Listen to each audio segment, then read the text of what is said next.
Hey, the plot so far. Please, God, tell me I have a journal. Or something. Oh, fire. Yep. Hey, to be fair, at least I didn't mute myself. I'm not fishy. Oh, streamer, yep, thank you. You can tell. Oh, God. This is supposed to be one of the things that I'm using as sort of a shop front for other skills I have. Yeah. I don't know. Okay, so... Oh, yes! Did Albert Martin really do what he's accused of and cause Madame Laura Dupre to be almost interned alive? Or was that someone else? Ah! Sarkiferella fish. So I've got to question the residents of Dupre Manor, investigate the Chesterton tomb, and find a stimulant to bring Andrew out of his stupor. Excellent. Madame Dupre was most likely poisoned, making her appear dead. Dark magic practitioners in the city have been known to use this method. Now, if I recall correctly, the prime suspect, who is currently in prison, was knocking off Dupre's daughter, who is a botanist into some very shady shit. And clearly is not as into him as, as he's into her. His mum is a voodooenne.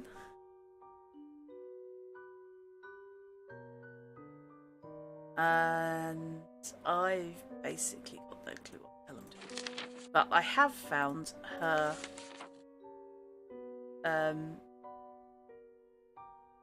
oh yes, that was it. Delightful.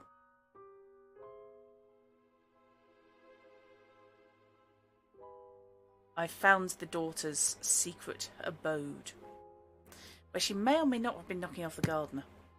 I'm going to go with yes. Turned up to watch one of the X-Men streaming. Surely that's Pete Wisdom. He's not an X-Man.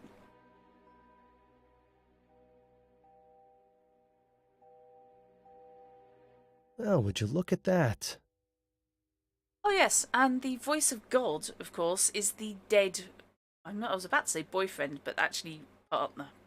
His partner who got died... got killed in the pre-title sequence.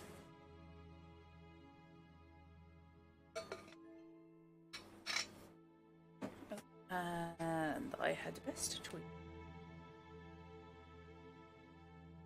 that I have swapped games. Yeah, whatever.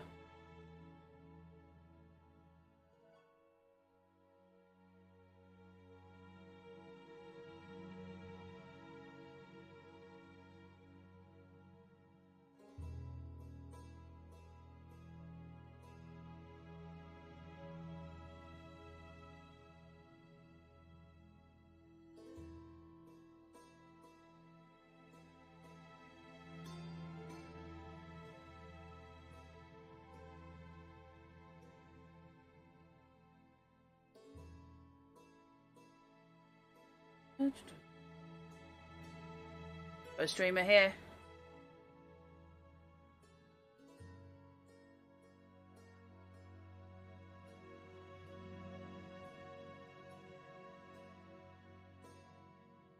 Okay.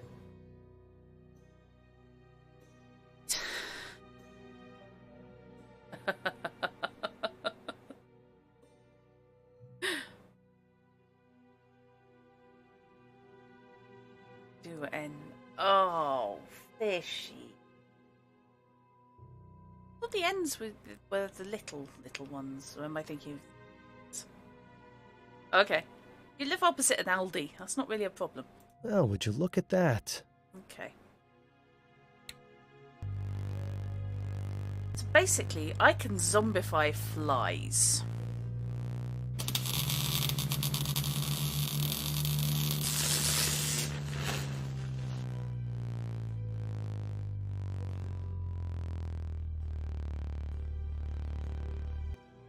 They're just doing what flies do best.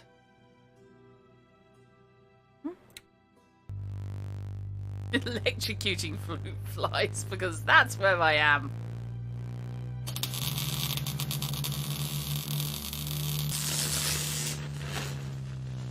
That's it, yeah. I can make them behave in creepy ways. Well, now, this is interesting. Okay. Etheric effects on flora. Oh, you come Well, now, back. this is... Larger, more vibrant flowers, chlorophyll production seemingly triples, root systems strengthen, increasing capacity to absorb nutrients. Plants thrive from exposure to small etheric currents. Further experiments are needed to determine the long-term effects. And on fauna, brain is clearly affected in inducing a trance-like state. Who do we know who's been in the trance-like state? Oh, that would be your mum. Muscle control lost, wings flap in predictable patterns. Animals with greater cognitive ability, including humans, are exposed to specific quantities of ethericity. They'll go into a stupor, appearing unresponsive or dead. Why you can't just take those king notes?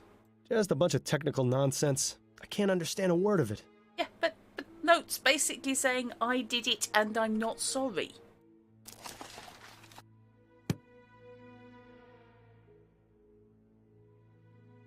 This plant makes Miles Jr. look like a single blade of grass. Those are the most vibrant flowers we've seen in a while. I bet they smell extra strong. Yes, they certainly do. It's a good thing you're the one with the nose. They appear to be scientific scribblings. I can't make heads nor tails of them. That makes two of us. Okay. They appear to be That makes two of... Okay. That's quite the book collection. It almost puts Adelaide's to shame. All impeccably cataloged and organized as well, which makes the two missing volumes stand out even more. Hey. I wonder what sort of fertilizer or growth tonic these plants are getting. Whatever it is, it's definitely working. Yeah, it's not creepy at all, is it? Anything about the bookcase, can I? It's basically as... I'm guessing they're probably full of more scientific equipment or plant-related stuff.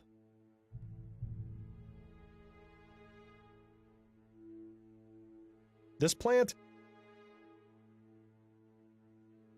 Right. Okay. We do have things to look up and to talk to. We could go back to the university and have a chat with the young lady whose house that is.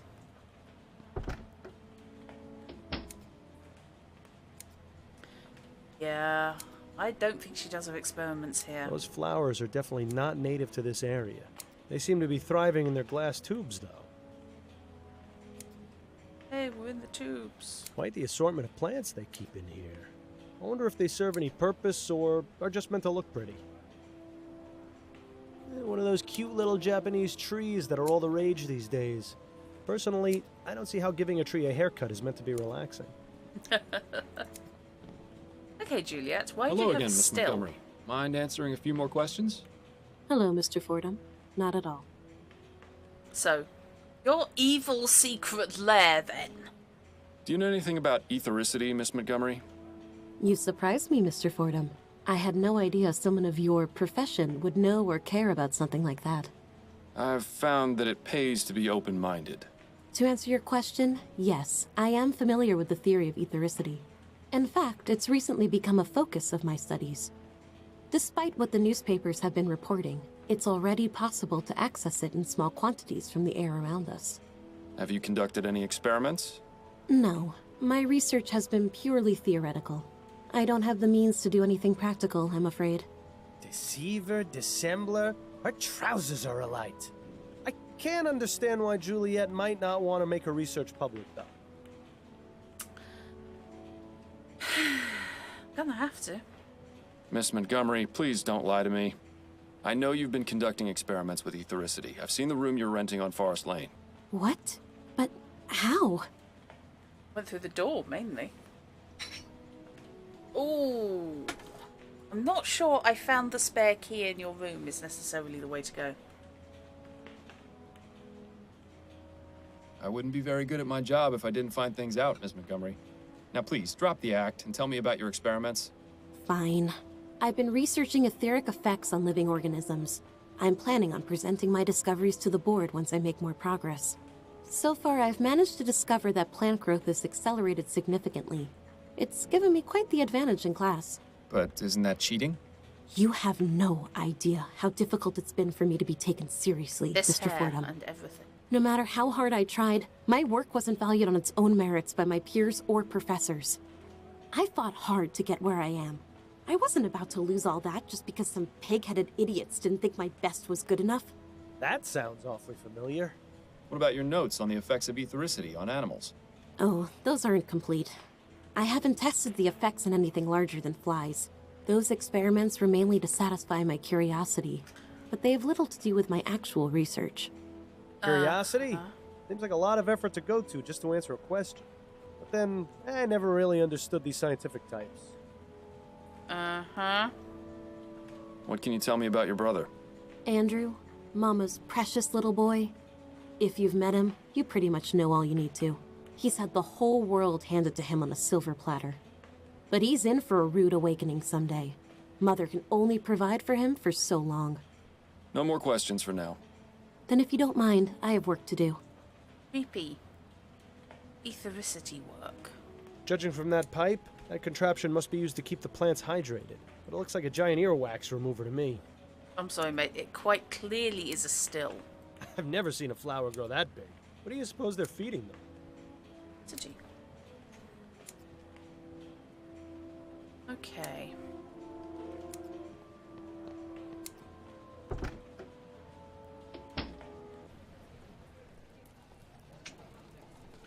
"451 Compton Street."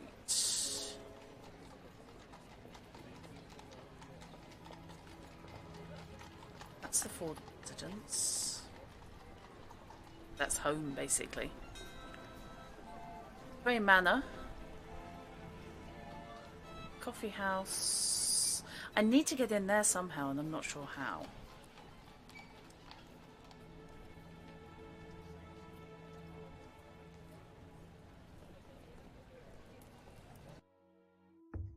Hi. Welcome back, Mr. Fordham.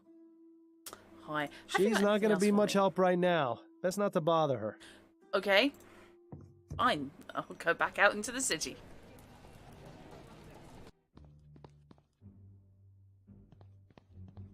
Could I ask you some more questions, Mr. Martin? It's not like I'm going anywhere. Albert, did you hate Madame Dupre? The woman is cruel, sadistic, and bigoted. When she found out about my relationship with Juliet, she sent me a letter threatening to have me killed if I got near her house or her daughter. So yes, Mr. Fordham, I hated her. But even so, I love her daughter. I wouldn't be so cruel as to take Juliet's mother away from her, even if she hated her too. I beg your Hello? pardon? Juliet and her mother didn't get along at all. I never asked why, but it was obvious there was something going on. Intriguing. Yeah, Juliet never mentioned That's all for now. Okay, so in my casebook.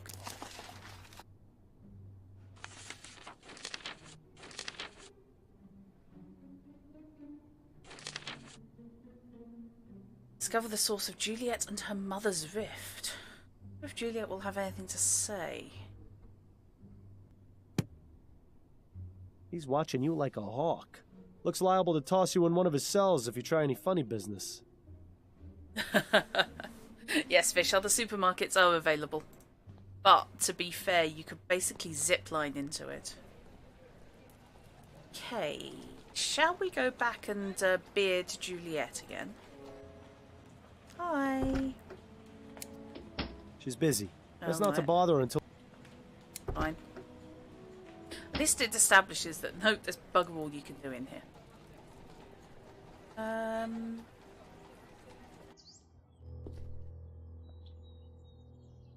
This quack hasn't gotten anything more for us to learn right now.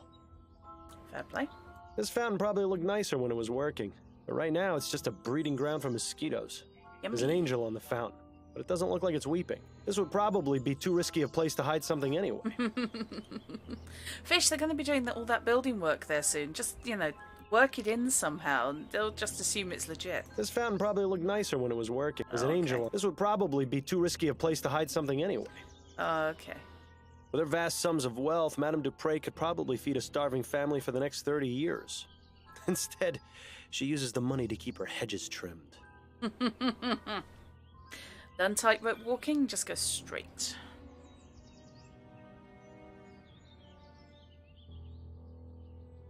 Her eyes are glazed over, and she's got a vacant, expressionless stare. She seems completely oblivious to her surroundings. If we didn't know she'd been buried alive, I'd say she was just exhibiting the typical symptoms of your average rich person. Uh-huh.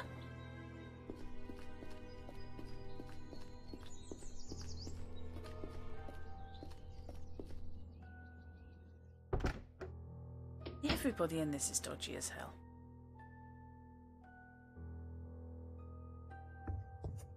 I think the parrot's hiding something, personally. Who's a pretty bird? Ray's a pretty bird. Polly want a cracker? No, thank you. What? Pieces of 8? Hi, matey. This parrot's got range. Who's a pretty bird? Ray's a pretty bird. Ray. So long, birdie. Bye-bye. Whipping me out officially. Dupre looks like she's holding on to that poor bastard for dear life. I have some questions for you. Oh, goody. As a kite. I found this bottle of pills upstairs. Are they yours? Yes, I take those from time to time when I'm feeling tired. You seem to be out. Yes, that is a pity. Where do you usually acquire them? Oh, they're available by mail order only. I'll have to remember to request some later. Thanks for your time. No, thank you for yours. Uh-huh. Right. Can we not just go by an adrenaline stimulation, stabbing him or something? Because that just strikes me as Judging by the amount of food this family probably eats, washing the dishes must take forever. Looks like the type of spices you'd use in a stew. Most likely paprika or turmeric. Nice variety of reds and oranges. Chili? It's times like these make me wish I could still eat. I'm just wondering about stealing some of the spices and dosing Andrew with them, seeing if that brings him out of his... Certainly no shortage of bowls or food preparation items around here. No, they're purely decorative chilies. Some kind of water dispensing device, maybe? I was never very good at finding my way around the kitchen. Yeah, it looks like gumbo's on the menu tonight. I wonder how it compares with Upton's special recipe.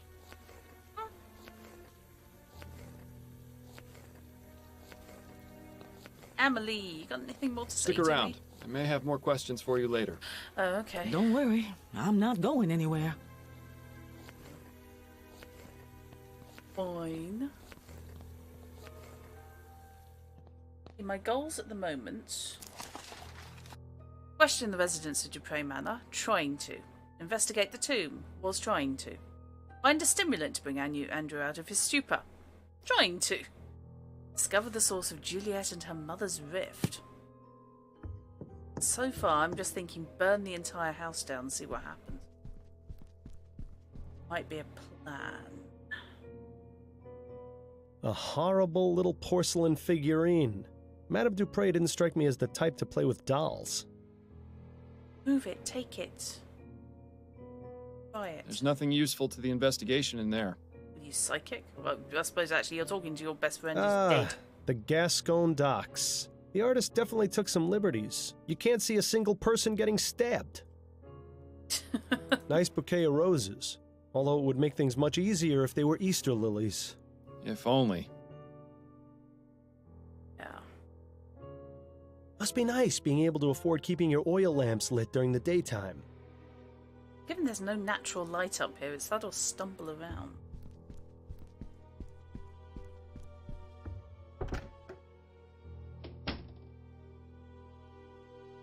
There's only one person allowed to stumble around getting confused, and it's me. You've got some huge bags under your eyes, Miles. Reminds me of the case we had on that strange train. Don't remind me. No, remind me. That sounds interesting. That's an old uniform, from the turn of the century by the look of it. This must be Madame Dupre's first husband. Kinda strange that she'd still keep his portrait in the bedroom. A much younger Madame Dupre. I suppose that's a nice alternative to a mirror. A much young...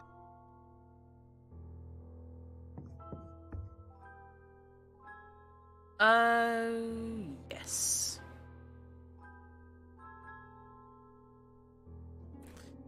Something I feel the need to photograph. It's because I don't trust it.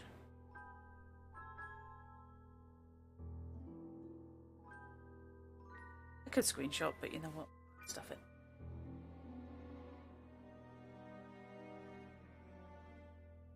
Cheese. Thank you.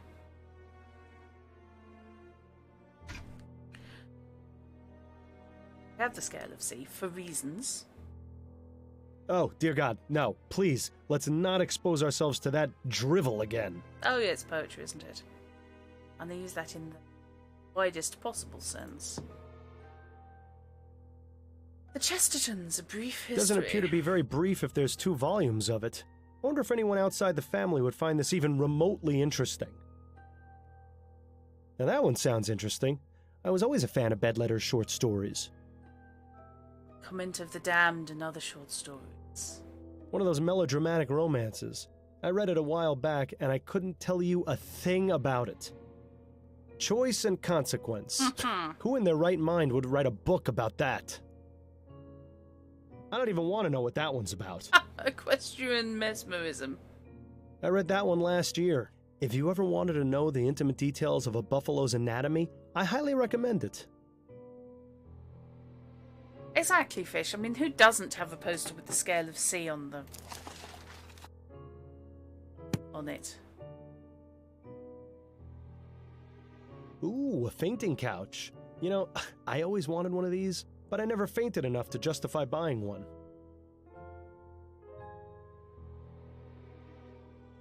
And by the way, Fish, yeah, I can now see on camera, you are probably right. I am in my superhero gear, aren't I?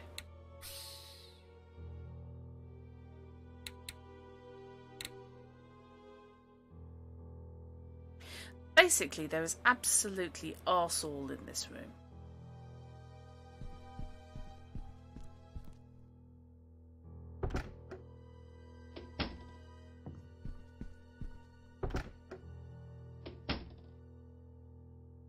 Juliet really likes plants and flowers, doesn't she?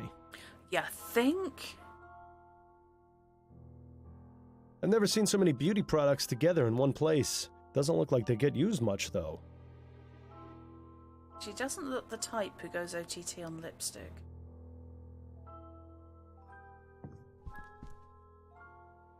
Locked. I suppose I shouldn't be surprised.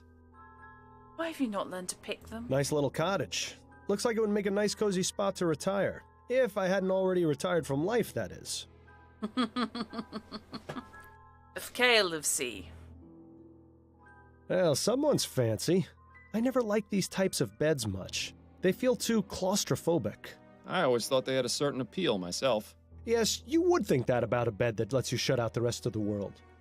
Perfect. There doesn't seem to be much else of interest among the papers. Well, why not, dim your eyes? They're all empty. How unusual. Not to mention disappointing. Everything of interest is going to be in there. I don't have a key. And that's a gate. Under the bed? Oh. Hey, Mackie, how you doing?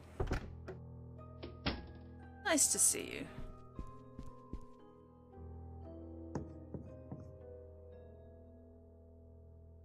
Music and drugs, okay.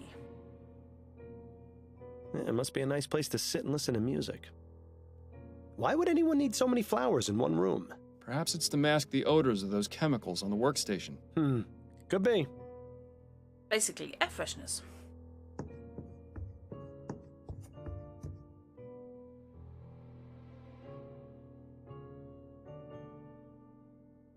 Okay.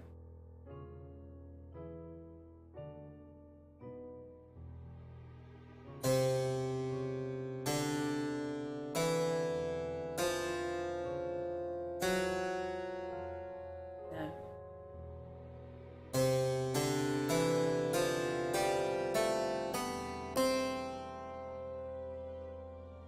Okay. Is that not the FKL of C?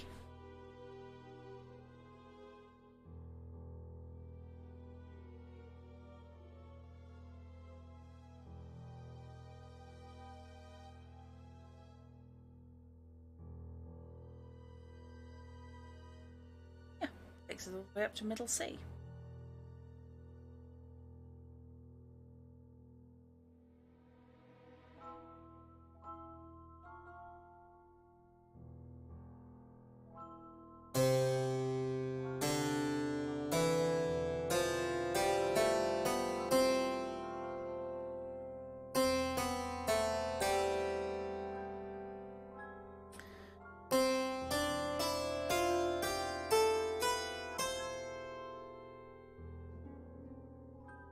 It's bizarre. I don't know why they've given me that, and yet it does nothing. Unless I start playing, you know, EastEnders or something. I don't know much about art, but I see Madame Dupre and I at least have similar tastes. Oh, I.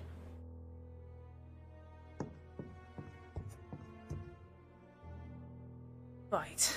The science of pharmacology. I'm sure it's riveting stuff. You're just determined never to learn I anything. only wonder what sort of potions Andrew concocts in this thing. Decadent. A gentle reminder that everyone's time is slowly running out. Charming. Is this really the best that medical science has to offer? Yes, Axel F. What in the ether is that thing supposed to be? Actually, I'd rather not know. Okay. A little bit worried about the German eagle on top of the scales. That's a little bit concerning.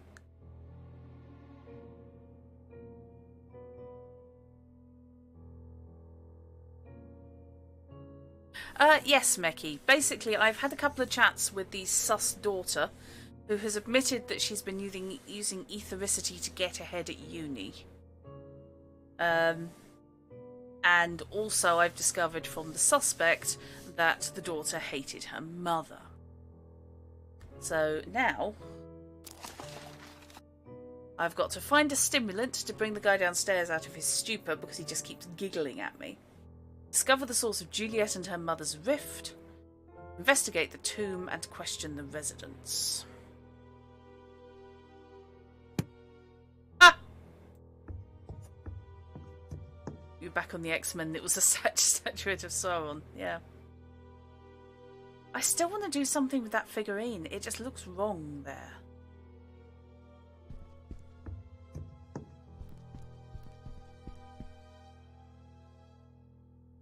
As amusing as it is to chat with this oddball, I think we've exhausted his usefulness at the moment.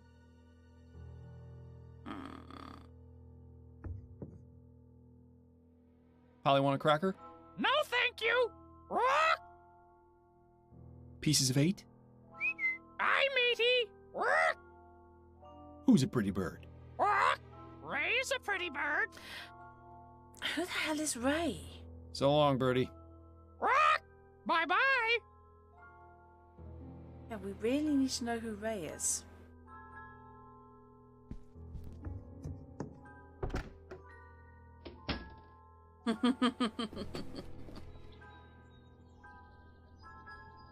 Fishy, if you had a scanning electron microscope, finding your sanity would be much, much easier. Okay, so basically I can't do anything more at the university. The incredibly creepy Voodoo N is not having anything to say to me. Neither's the guy at the jail. Just exhausted the possibilities there. I have to find a stimulant. Maybe this is the place. Still worried about Torgo. He and his friend are having quite the conversation. I bet it's really boring. Not in much of a hurry to clean up in here, are they? Self-Portrait as a Desperate Man by B. Calvert. A bit like looking in the mirror, isn't it, Miles? Yeah, Hyper Coffee is a plan. Best avoid that one. He looks like he might tip over at any moment. Reminds me of when I was alive. Ah, good times. What a cheery reminder of everyone's impending death. That whole thing about the man in the black robe, complete lie, by the way. You'd know. Nice seaside landscape. Definitely a stark contrast to the ambience in here. Oh, talking of seaside landscapes, Sinking City is on its way next month. The next Lovecraftian game. Didn't get to play Call of Cthulhu yet, so I'm wondering about picking that up on release. So those are all the advertisements. Dr. W.S. prevents consumption. They should also mention that it prevents breathing, heartbeats, and being alive. Dr. Tennyson's Vigor Pills. Absolutely guaranteed to restore vitality, youth, and vigor, or your money back. For use by men only. These things seem to have had a spike in popularity recently. Yeah, those are the things I need. Yeah, I love Frogware's stuff, for all that it is utterly deranged and takes forays into the completely illogical, which actually probably is why I quite like them. Green's Sulfur Soap. Beautifies the complexion and leaves you smelling fresh as a daisy. Talk about false advertising. I couldn't get a date for a week after using that stuff. Professor Xander Colt Tit III's emulsified soporific, available at all discerning pharmacies. I really don't know why you think taking that rat piss every night is a good idea, Fordham. He can't afford them? Oh, sorry. P.D. Preston's patented papier-mâché perambulat. Handsomely upholstered in silk, satin, or velvet, and hand-painted in the most artistic manner, as shown in engraving. I suppose if you and Adelaide ever finally decide to have children, something like this will come in handy. All that metal and tubing just to serve a hot cup of coffee? Please give coffee. Yeah, I want The coffee. specialty house brews. These are definitely not coffee. Here's coffee. Give me an old-fashioned tea kettle any day. Yeah, I have no idea how I'm going to pay for Sinking City, but I do think I need it. She's running back and forth at lightning speed. Clearly, she dips into the coffee supply. A young woman holding a guitar. Completely the wrong way, I might add. Uh-huh. Seems like they have a little something for everyone in here. Do they have something for someone who wants to buy a stimulant to give to a druggie? Just one of many patrons contributing to the oppressive thug in here. Judging by the sooty apron, this man is either a metal worker, a chimney sweep, or just really lazy when it comes to washing. Potato, potato. Constance, do you have anything to say to me? Can we talk? Go on, I'm I listening. don't know. Can we? I wanted to go over the case with you. Okay, what have you got? What do you know about Madame Dupre? Only what I've read about her in the paper. She's been married thrice, which I can empathize with, and she's extremely rich, which I can't. What makes you think this Martin fellow is innocent? The fact that the only evidence is the word of Dupre's son. I've seen this sort of thing thousands of times, and I'm sure you did too. They're just looking for a scapegoat. You're the only person I know who can put it right. Upton's intentions are noble, but she has to realize this is just a drop in the ocean. Yeah, I do some paid surveys, Slimy, which don't come through often enough, I have to say. I seem to have hit a roadblock. There's an officer posted at Dupre's family tomb. He won't let me in. Makes sense. Who's the officer? I've never seen him before. He's young, has a small scar over his left eye, and a distinct Dixie accent. Ah, yes, that would be Officer Grant. He's only been with the department for about 2 months. I don't know a lot about him, but he's already got the reputation for being the type of policeman who'd go out of his way to help old ladies cross the street. Typical Southern gentleman, it seems. Perhaps you can use that to your advantage? Okay. Madame Dupre's son isn't being very helpful. Is he refusing to talk? Is it More capable? like incapable. The family okay. doctor has him pretty well drugged to the gills. I need to find some way to perk him up. Well, you know, we are in a coffee house. I have a feeling it will take something a touch more powerful than coffee. That's enough about the case for now. Okay, That's it, I think. then you'd better get back to it. It is vigor pills I need, I think. But they're mail order only, and where the hell am I She's going to running buy back them? Right, let's try the cemetery. Survey money, bought 3 magazine subscriptions and since, yeah, I can sympathise with that, Slimy. Yeah, this guy dresses a little bit like he would do well in Nazi Germany. Not yet. I think I know the pills I need, but unfortunately the guys run out and they're mail order, so I'm not quite sure where to get them. Good I'd day hope to you, I can make officer. his own. Afraid I ain't got time for idle chat, sir. Please, move along. Really? Looks like people have left markings and offerings in front of this tomb. You may think it's a silly superstition, but I wish you'd leave a bottle of Bollingworth at my grave every now and then.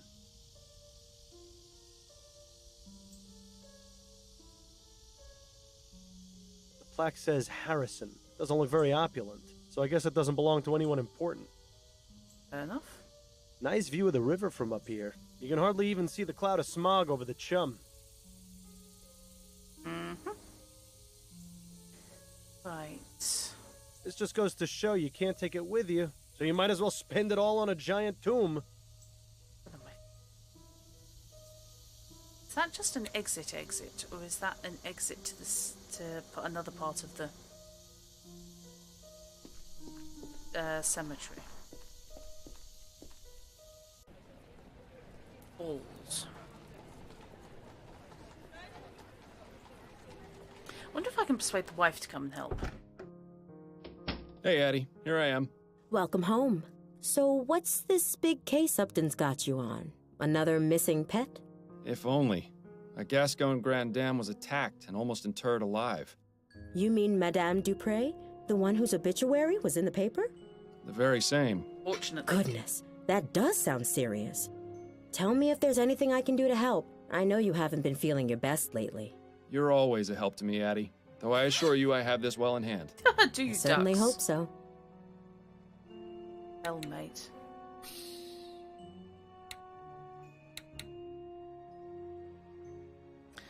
Okay.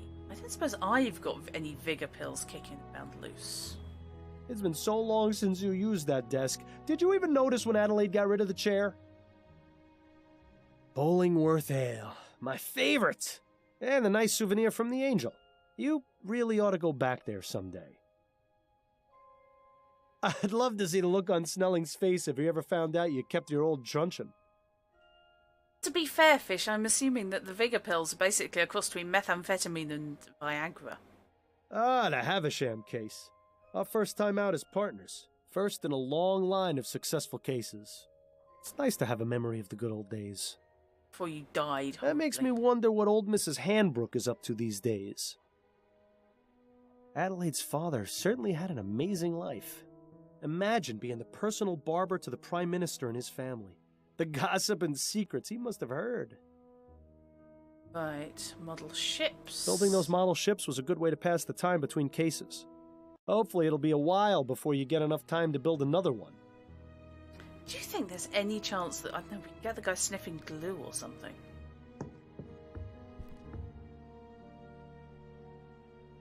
Remembering the HMS Legea, which I still reckon is tied into the murder at the start. She didn't actually die. Ethericity, it's real and it's gumming. Dr. Bennett Clark is at the same university as the girl who's one of my main suspects. Okay. Clark, my plant. I can see why Adelaide calls that plant Miles Jr. It's a spitting image.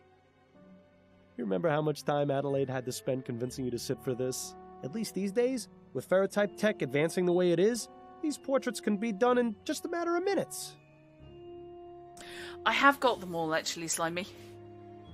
They're not bad. They're not bad at all. It might do you some good to look in the mirror a bit more often, Miles. Hey, yeah, why not gripe at me? I always liked that painting. It's impossible to see that kind of scenery here in the city.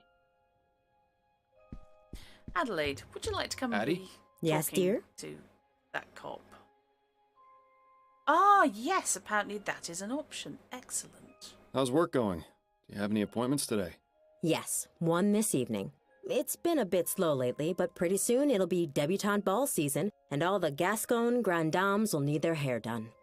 You sure I can't convince you to let me give you a little trim?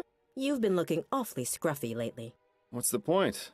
I've got no need to go peacocking around town. You're the only girl for me. I like it when you're clean cut. It brings out your eyes. The way my eyes have been looking lately, I think it's best to keep them hidden. How are you? It feels as though we haven't seen much of each other these past few days. I've been fine. Addie, you're not a very good liar. What's on your mind?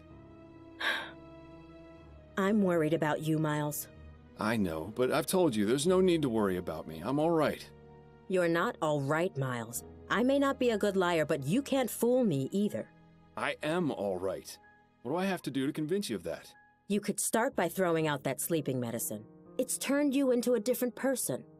I needed to sleep, Addie. I'll become an even worse person without it, believe me. I know Bill's death was hard for you. It was hard for all of us. But whatever it is that's bothering you, you know you can talk to me about it. That's what I'm here for. I know, my love. Your support means the world to me. I need some time to deal with things. That's all. It won't always be like this, I promise. Making promises you can't keep, eh, Miles? That'll end well. Still want me to stream the Darkfall games? Yes. Yeah, I think I will be streaming the Darkfall games. He looks awfully familiar. I feel they've modelled him on an actor and they can't place him. Okay, what do you know about Madame Dupre? If you're a hairdresser to that sort of class... Do you know anything about Madame Dupre? I've read that the Dupres are one of the few wealthy families that exclusively employ real people to serve. Rather commendable, don't you think? Yes. It makes it even more baffling why she was attacked. Have you heard any gossip from your clients? Anything about who might have wanted to harm her? Nothing. She's held in the highest regard by the other grand dames. If she had actually died, I'd have expected them to petition her canonization. Huh. What's that you're reading? It's a collection of short stories by James Penstroke. It was just published earlier this month. Any good? Oh yes, I love his work. He's been publishing a new serial in Brentwell magazine. I can't wait to read it. Perhaps we both can together? I think you'd enjoy him. Lately, I haven't been able to concentrate on a page for more than 5 minutes without nodding off. That is a pity. Huh? I think I've got the longest journey, Slimy. But I don't think I've ever actually successfully got it running. I was wondering if you could do me a favor. What is it? There's an officer posted in front of Madame Dupre's family tomb, and I need to get a look inside. Could you use your wiles and charm to distract him? My wiles and charm, Well, you are irresistible, darling. I'm sure he wouldn't turn away a lady in need. Say you've gotten lost in the cemetery and ask him to show you the way out. Should we really be tricking a police officer like that? Yes. There's no harm in it, and I won't be but a moment inside. It's in a good cause. All right, let's go then. Let's go. Okay, let's teleport straight there. Fair enough. Excuse me, officer. I was wondering if you could help me? What do you want? Oh. I seem to have Okay. gotten all turned around. Do you have any idea how to get to the front gate? My suggestion would be to turn around and head back the way you came. Yes, I've tried that, but I seem to just be going in circles. Perhaps you could point me in the right direction? Southern gentleman. Stop right there. That's quite enough from you. I beg your pardon? Don't think I can't tell what your game is. You're trying to lure me away from here and into some alley where your gang of Sambos is gonna rob me blind. Exactly how many of them have you got lying in wait for poor, I'll just hit unsuspecting him. fools you bring them? Just one. Thank you! And he doesn't appreciate you talking to his wife that way. You know, Miles, sometimes I forget how absolutely delightful it is to watch you lose your head. Miles, was that really necessary? I'm sorry, Addie. You know how I get with people whose minds are full of that rubbish. Let's just get him out of sight before this lands both of us in jail. That bush over there should work. You're way too good at hiding bodies. I have to say, I wasn't expecting assaulting a policeman to be on today's activity list. It'll be fine. When you're on the force as long as I was, you can pretty much get away with murder. Although I think you may have already used up that privilege. Ouch. Well, it's been fun, but I need to take my wiles and charm over to my appointment with Mrs. Lefebvre. I'll see you at home later, dear. Try to stay out of trouble. Decking him was frankly the only appropriate response. In my humble. I did wonder when they were talking about him being a southern gentleman, how he'd react to her. Given the setting. I have to say though, it's been a while since I heard the term Sambo. That nest is full of eggs, but where's the mother bird? Perhaps she abandoned it.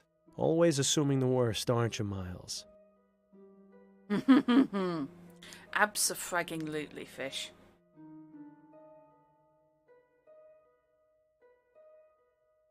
Yeah. I suppose the whole heaven shining down upon the tomb motif is good for the dead people's self-esteem. I think a lot of that language is kind of restricted to people who protest in favour of Tommy Robinson in the UK. Or, you know, just the 1970s. It's terrifying. These crypts are reserved for future generations of Chestertons to rot in. There are only 3 left. Then let's hope the Chestertons aren't opposed to spending eternity cozied up to one another. Fair enough.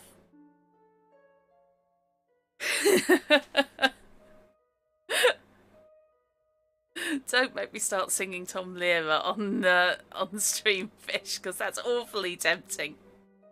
These crypts. There are only. Okay. Then let's hope that. We have an open crypt.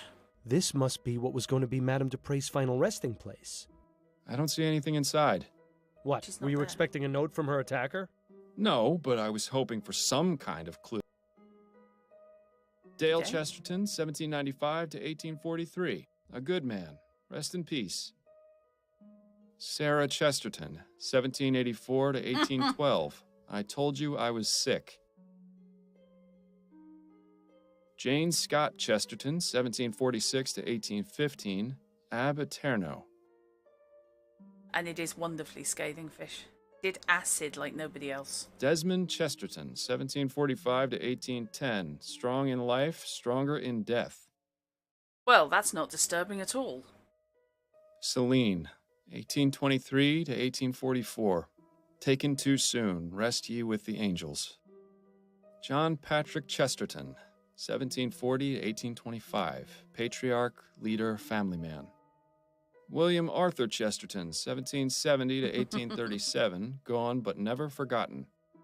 It's a classic, isn't it, Slimy? Douglas Chesterton, 1791 to 1840. Good riddance. Ah! Waiting for Ian Chesterton. Go What a on, then. dramatic statue. I'm rather surprised no one has defaced it. Hang on. You don't suppose this is... Yeah, I think it is. Surprise, surprise! A hidden compartment with a stash of pills inside. Seems Mr. Montgomery has a little business on the side. Excellent. Fingers crossed, they're the kind of pills I need. Well, need for him.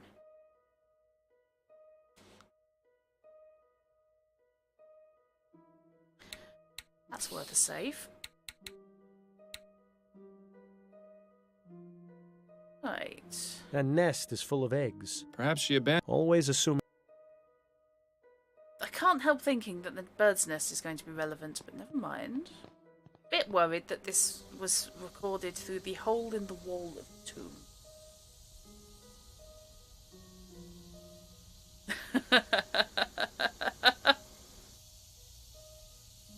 End string.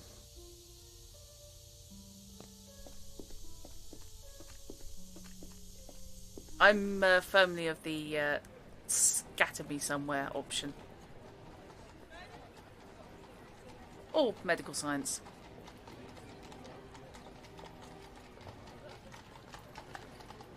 Right. Back to the Dupre Manor. You end up with weird shit conversations in this place, don't you? I don't mean the game, I mean my chat.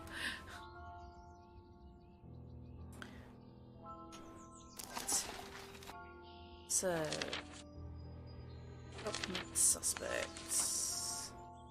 So they are homemade vigor pills. Thank God for that they're labelled.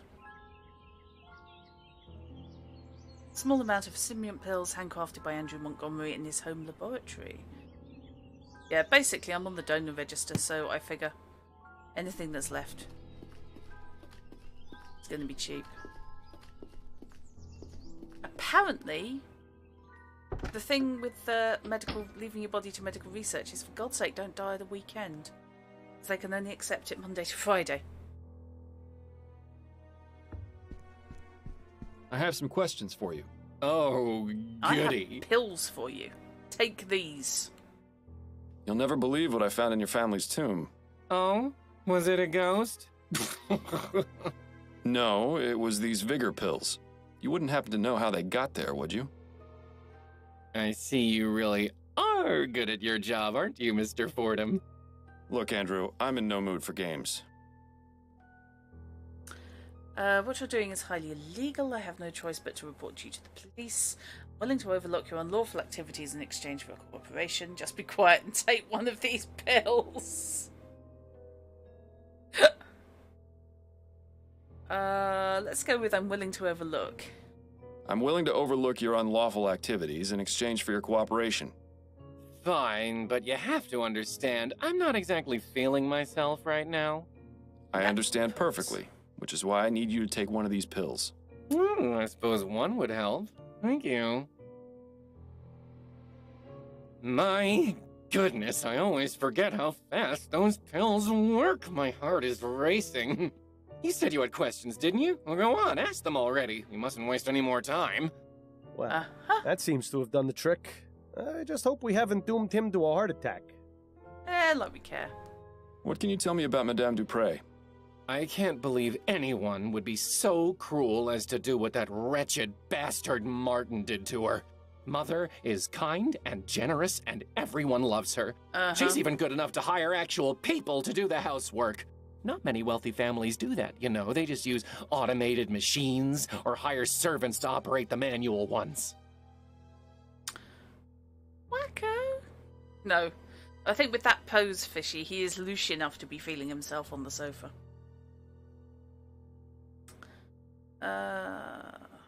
What can you tell me about your sister, Juliet? Juliet, smart as a whip and just as forgiving. She's a fighter, that one. Despite being the only woman in her class, she's managed to rank at the top. Impressive. I only wish Mother was more accepting of Juliet going to university. But you don't want to hear about boring family matters, yes. I'm sure. Yes, I do. Oh, but family matters are my favorite. It's always so reassuring to know how much worse off everyone else is. Please. Pill business. Yeah, maybe not yet. How is it you know Albert Martin? He works at the greenhouse where my sister Juliet does her research. The two of them were involved romantically, and Mother didn't like that at all. I heard their fights. They were ghastly. What exactly made you suspect he was the one responsible for what happened to your mother? Well, I mean, it's obvious, isn't it? His mother's a notorious voodoo witch. Those people do all sorts of awful things to our kind. It's all out of spite, you know. He knew Mother disapproved of his relationship with Juliet, so he plotted to get rid of her. Can I punch him? Please. It's dreadful. How do you typically spend your days, Mr. Montgomery? What are your interests? I study pharmacology at the university. I'll be graduating next year if all goes well. I just hope Mother has recovered enough by then to understand what's going on. She and Jean were so proud of me when I started university. I'd be so disappointed if she couldn't see me finish. Jean? I take it Jean is your stepfather. He is. Mother married him 5 years after my father died of consumption. My condolences. Do you have a good relationship with him? Not terribly. Truth is, I hardly ever see him. In fact, before the funeral, I hadn't seen him at all this month. Where is he now? I don't know for certain, but it seems likely he's at his hunting cabin. His hunting cabin? Yes, he often goes there. It's his way of leaving polite society behind and spending time with his thoughts. Considering what Mother just went through, well, I would guess that's where he's gone. Although, to be honest, I don't know why he's not here with Mother in her time of need. Why do people run away from their problems instead of facing them? Why, Miles? Do you know where this cabin is? Afraid not. I don't share his passions, so I never cared much to accompany him on his outings. Okay. Spite you. Yes, exactly, Fishy. Oh, I just want to put him in the same hedge as the bloody cop outside the cemetery. I'm sure I could go my vent stacking. What exactly were the circumstances leading up to your mother's supposed death? A few days ago, I arrived home from school and found her collapsed on the floor. She wasn't breathing, so I immediately contacted Dr. Fellows. He examined her and pronounced her dead. We were all completely shocked. I was devastated. She'd been in fine health. In fact, she'd just been out riding that morning. You can imagine our surprise at the funeral when she sprang back to life. Yep. Bloodied copfish, not a bloody cop. That's a rather exotic bird you've got. Yes, Ray is nice when he's quiet. But get him started and it's tough to shut him up. Who trained him? Huh. I think he already knew some phrases when Mother bought him. She's managed to teach him a few new ones, though. Really? What's your relationship with the servants like? Relationship? I don't have one with them. They're servants. Mother always made it clear that they weren't part of the family, just help. We've only got 2 on staff right now, though, the kitchen girl and the gardener. It's really not endearing himself to me at all. So, you're running some kind of pill business on the side? I'm providing a service, Mr. Fordham. Not everyone in this life is as lucky as I am. People pay top crown for luxuries like airship tickets and social club memberships. Medicine should be affordable to all. Dr. Tennyson has a patent on the energy pill formula and thus a monopoly on the market. That means he can charge whatever he wants. Students use these kinds of pills all the time, you know. Academic rigors can be overwhelming, and concentrating can be difficult without help sometimes. I've got the skills and the equipment. If I can replicate the formula, help my fellow students, and sell them at a much more reasonable price, why shouldn't I? There's the fact that what you're doing is illegal. Oh, you're starting to sound just like Mother. And just because it's illegal doesn't mean it's immoral. I can think of plenty of examples where the opposite is true. You're probably the most altruistic person I've met all month. The sad part is it's true. Thanks for your time. My pleasure. Uh-huh. Interesting. So he redeems himself from utter scumbag to simply mostly scumbag.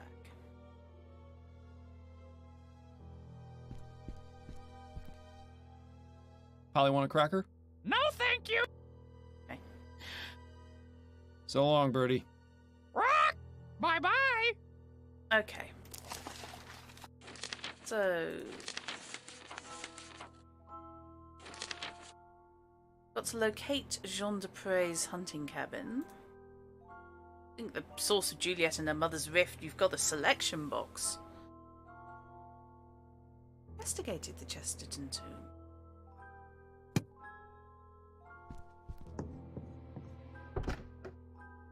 Need the key.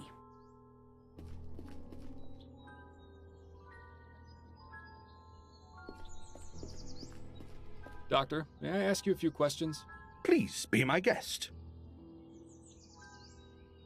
Tell me what you know about Jean Dupre.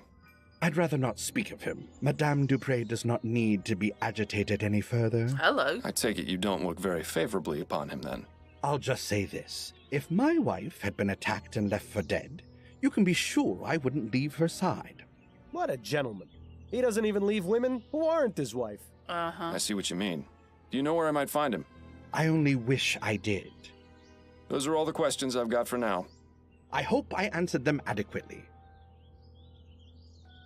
Robin Hood of drug dealing, rip off the rich and sell to the poor. The thing is, he's selling to the rich because he's selling to his fellow university students. Her eyes are glazed over and she's got a vacant, expressionless stare. She seems completely oblivious. If we didn't know...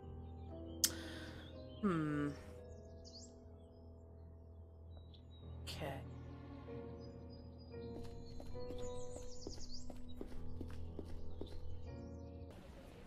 I wonder if Juliet knows where it is.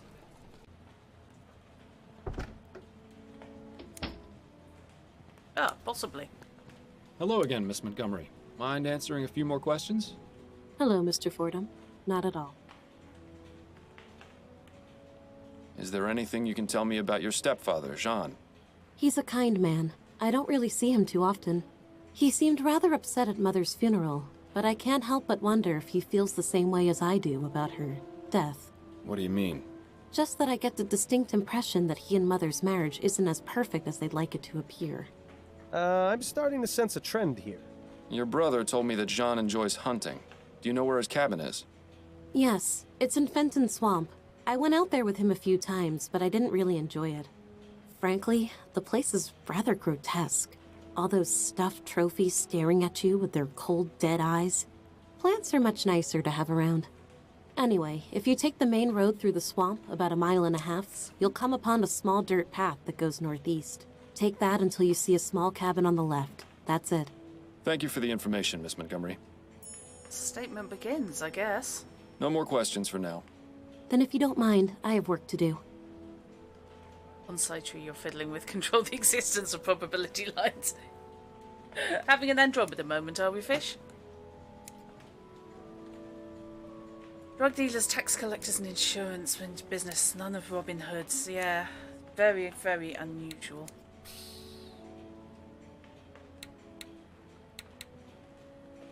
I don't trust this game not to randomly kill me, you see. I'm not saying it will, I'm just saying I don't trust it. Right.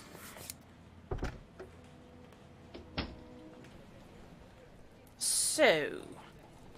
Oh, good, good. Use a rifle as the logo, because that makes me feel safe.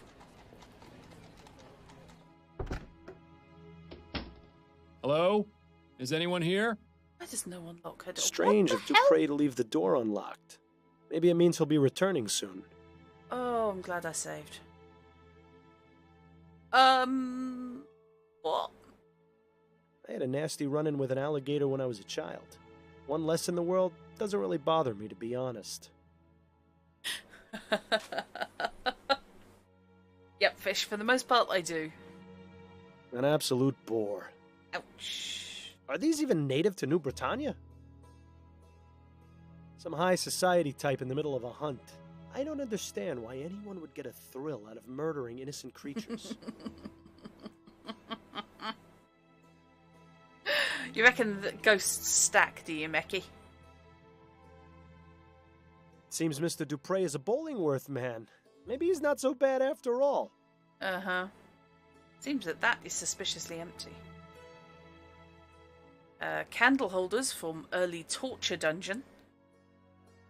Not a very dignified end for our friend Mr. Bear. That's horrible. Oh, shit. One of the guns is missing. Jean must be out using it currently. Let's see if Jean has anything interesting in here. Not very much, except a letter. Dear Jean, thank you so much for your help. To think that Mother would try and have me withdrawn from my studies is just unbelievable. Don't worry, I won't tell her you made the university change their minds. One attempt to win a life is quite enough. What? Oh boy. Oh, fantastic. Who the hell are you? What are you doing in my cabin? Jean Dupre, I presume? Yes, that's right. Who are you? Miles Fordham, private investigator. I'm looking into the attempted murder of your wife. Oh, yes. Yes, of course. Forgive my rudeness, but you startled me. Perfectly understandable, Mr. Dupre. This is a man whose bark is most definitely worse than his bite. Yeah, Fish, definitely a different PC's player. Right. You really have to wonder about someone who chooses to surround themselves with dead things. Says the dead guy. Can we talk, Mr. Dupre? I suppose so. Yes. Do you like playing on hard mode? Because you're in hunting reds, and you're in a swamp. What can you tell me about Madame Dupre? Oh, my dear wife. The past few days have been just awful for all of us. Yes, I can imagine. How long have you been married? For 7 wonderful years. Laura and I are just as much in love now as we were on the day we married. I believe that. Does he actually expect anyone to believe that nonsense? You'll pardon me for being so frank, Mr. Dupre, but why are you out hunting and not at your wife's side? Excuse me? Who are you to lecture me on my marriage? Someone in a happy fellow married man, that's who. Your wife has just suffered a very traumatic ordeal. Shouldn't you be at home caring for her? But with all the confusion at the house, with the police investigating and her being attended to by her doctor, I just needed to get away for a bit. Surely you can understand, Mr. Fordham. I understand There's that something accent. off about this guy, Miles. He's definitely hiding something. And for once, I don't think it's from his wife.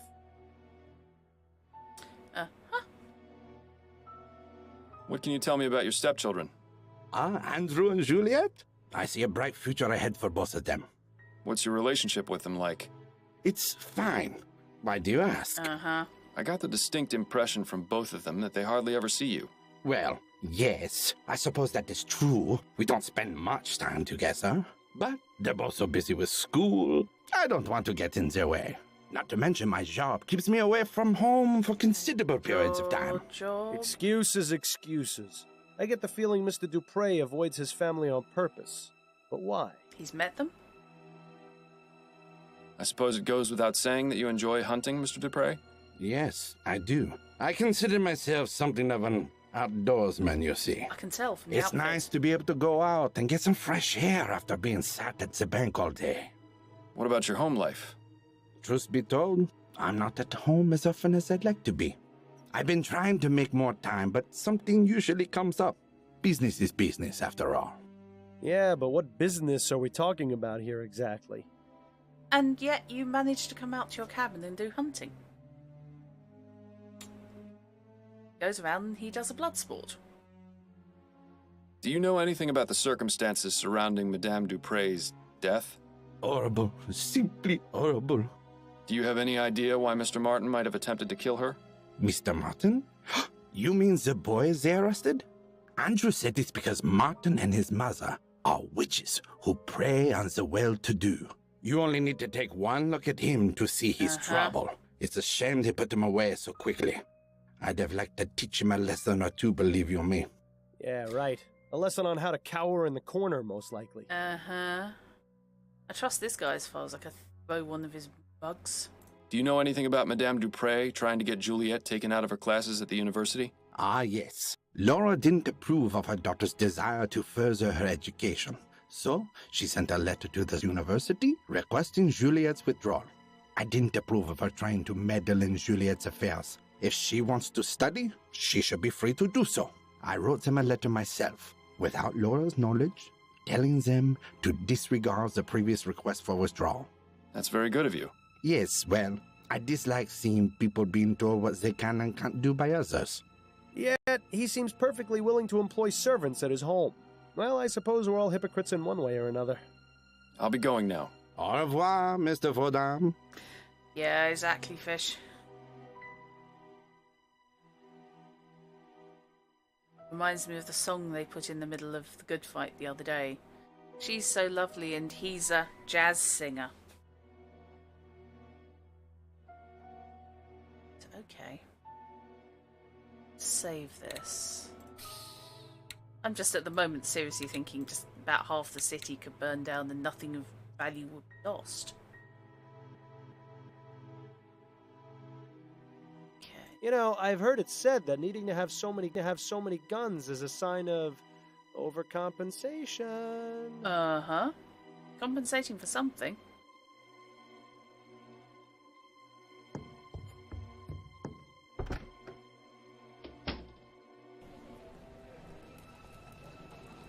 Right. Just going to mute the desktop for a sec. Because Windows is attempting to restart, and no. We are not having that.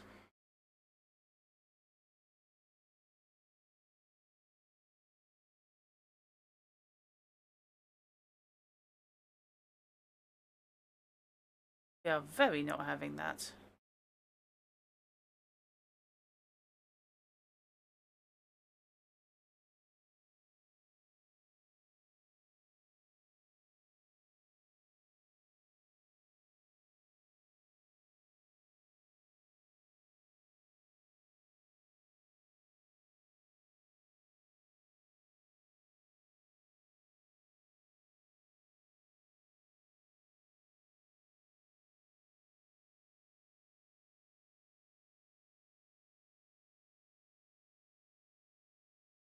Right, that's better.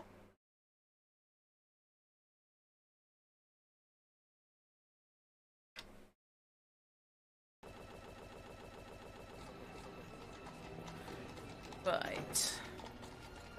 Yes, I object to Windows attempting a restart when I'm actually doing something. Wonder if Juliet's got anything to tell me now.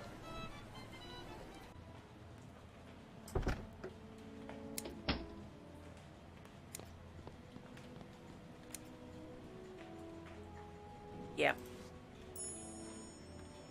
There we go. Oh, hello. What? Sorry? Well, no, I actually get to have this convo.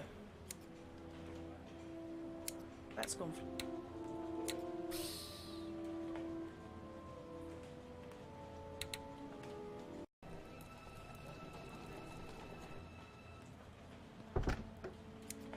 Try that again, shall we, children?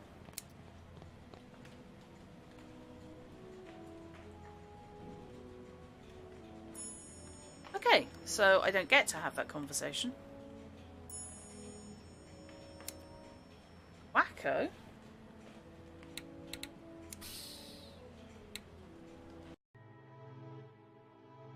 Yeah, very much. And hello, Ree.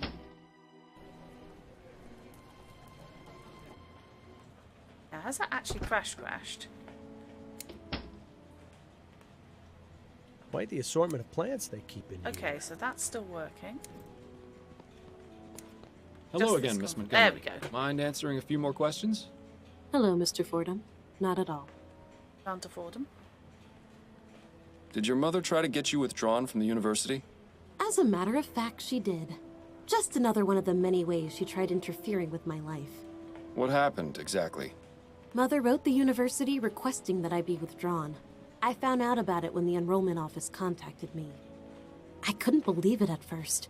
I thought it was some sort of mistake, but then they showed me the letter. I take it you were upset. More than upset, Mr. Fordham. I was furious. Well, she's scared. I was trying to make a real life for myself. One that wasn't about dresses or debutante balls or fending off suitors. Thanks for cheering. I'd been given It's the nice chance to be make appreciated. something of myself. Did you hear and that, Mother was Strut? ready to bring it all crashing down, just because she didn't agree with it. But in the end, you're still here. Yes, Jean stepped in and fixed everything. He didn't have to do it, but it was very good of him. I'm afraid that was the beginning of the end of my relationship with Mother. We never really managed to fix things after that. No more questions for now. Then if you don't mind, I have work to do. Yep, very much thank you, Slimy. Fordham, Much appreciated. are you thinking what I'm thinking? Wait, what am I saying? Of course you are. Madame Dupre has been interfering with Juliet's studies and disapproved of her relationship with Martin, hence they're falling out. Plus, the information in Juliet's notes about ethericity, putting animals into a death-like trance, seems awfully suspicious. It's enough to establish both means and motive. That's plenty to consider her a suspect. Yep. Right.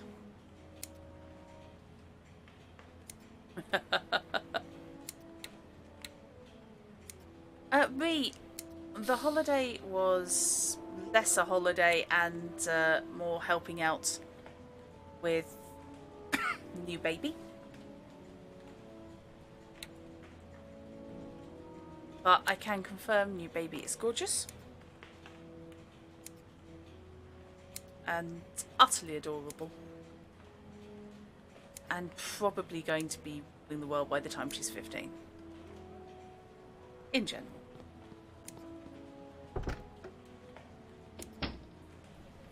It's little bites. If her grades aren't spectacular, then frankly, I'm expecting her to pitch up with Bo to school. My sister, Ree. I've just become an auntie for the 3rd time. This time to a little girl. Okay, Slimy.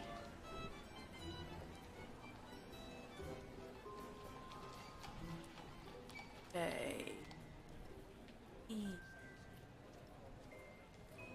She might be worth talking. No, not. I don't go there. That's not actually where I meant to go. I meant to go to the coffee shop because I think it's worth telling her.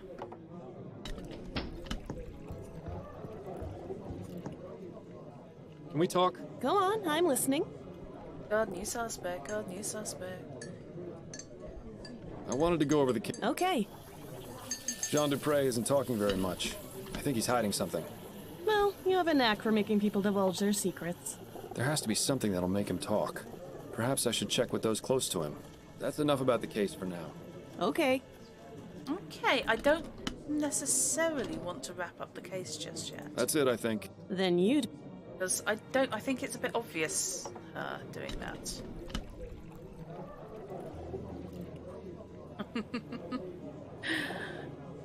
Cheers, Ree.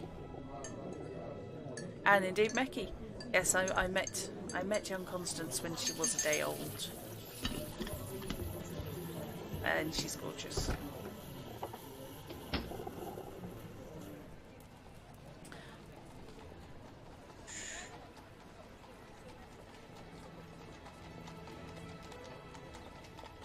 Right.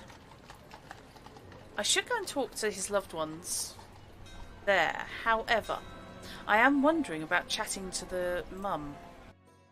Suspect's mum. Welcome back, Mr. Fordham. She got anything? She's not going to be much help right now. Okay, fine. Pray it is. With her vast sums of wealth, instead, this quack hasn't got... Her eyes are glazed. If we didn't... Want to feed her some vigor pills. I wish.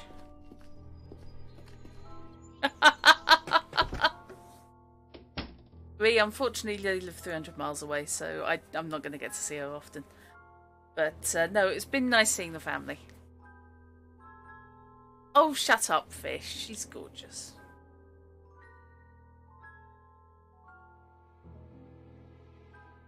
As amusing as it is to chat with this oddball, I think we've exhausted his usefulness at the moment. I think I'm basically on the wiping out all possibilities stage. I've been looking for a baby-safe plush sword. Yes? What is it? We mustn't be seen talking. Ah, hello. Anything you can tell me about Jean? I hardly ever see him. Only at dinner. He's scared of Madam, and so he finds any reason to get out of the house and stay away as long as he can. Scared of her?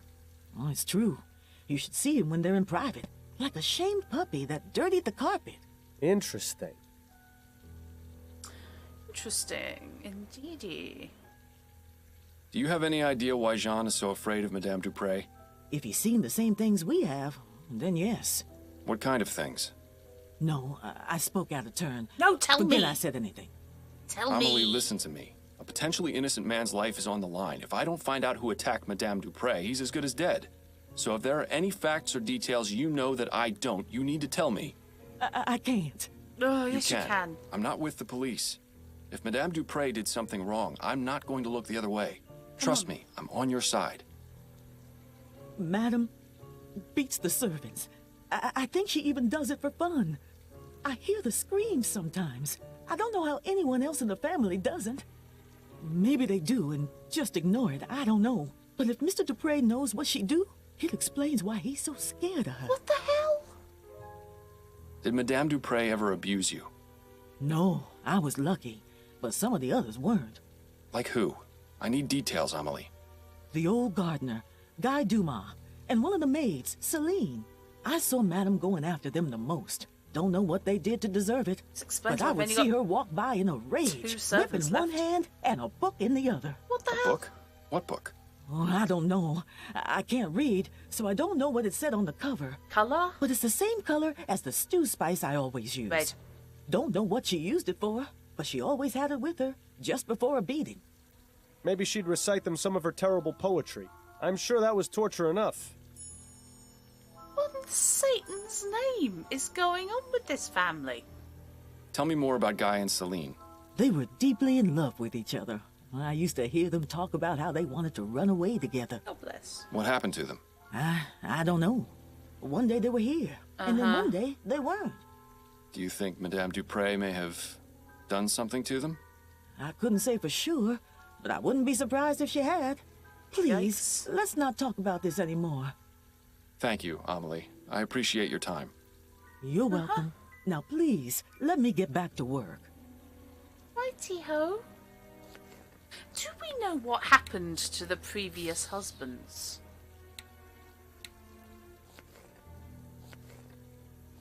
Looks like the type of spices you'd use in a stew. Most likely paprika or turmeric. Nice variety of reds and oranges. Right, so that's what I'm looking for upstairs. Sheesh. You're going to be playing Real Mist Masterpiece Edition. I'm tragic. I don't have the patience for Mist. I don't know why. Just one of those games. It looks lovely. It should be right up my alley. And I just don't get on with it. Previous husbands are part of the previous stews. I'm more worried about what's happened to the servants. Here we go. Well, this should be the book Amelie mentioned. Bit scared now. Well, what have we here? The fuck? A whip. And it has dried blood on it. How ghastly.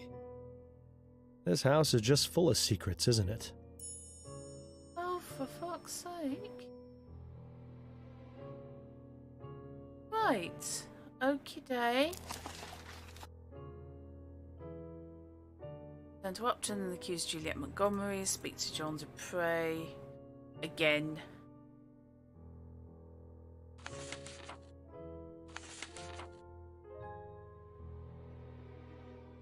So she's still good for it, but a blood-stained whip found hidden behind a painting in Madame Dupre's bedroom, presumably used to beat her servants. Oh boy.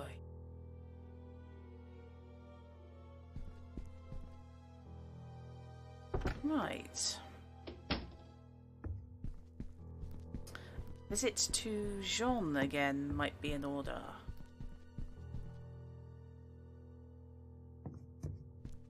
I can talk to him. I have some questions for you. Oh, I can talk to him. All right.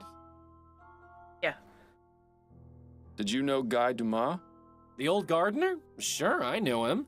We didn't talk very much. He was just a servant after all, but he seemed like a nice man.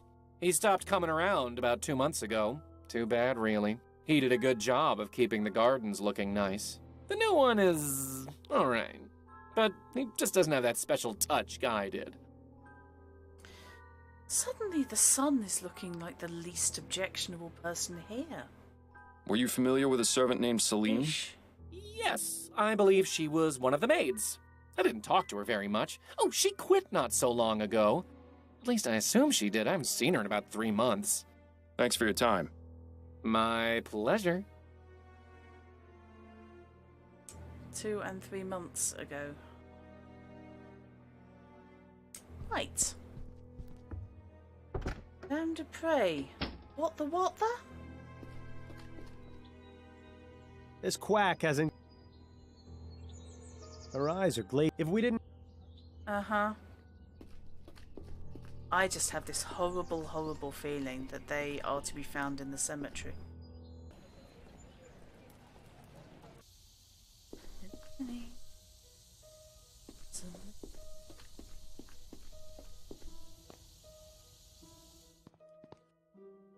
These crypts are reserved. There are only 3. Then let's hope that these crypts. There are only. Then let's hope that. I have to admit, it's a fairly ingenious hiding spot.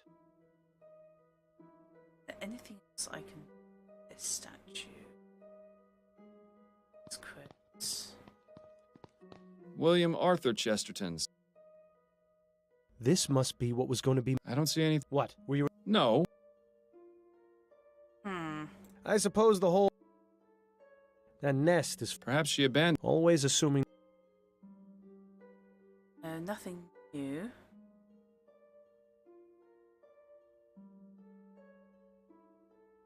Oh, which game's that, Ray? Because I've lost track of what's on which front end.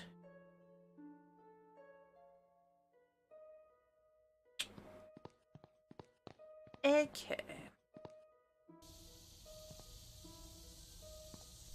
I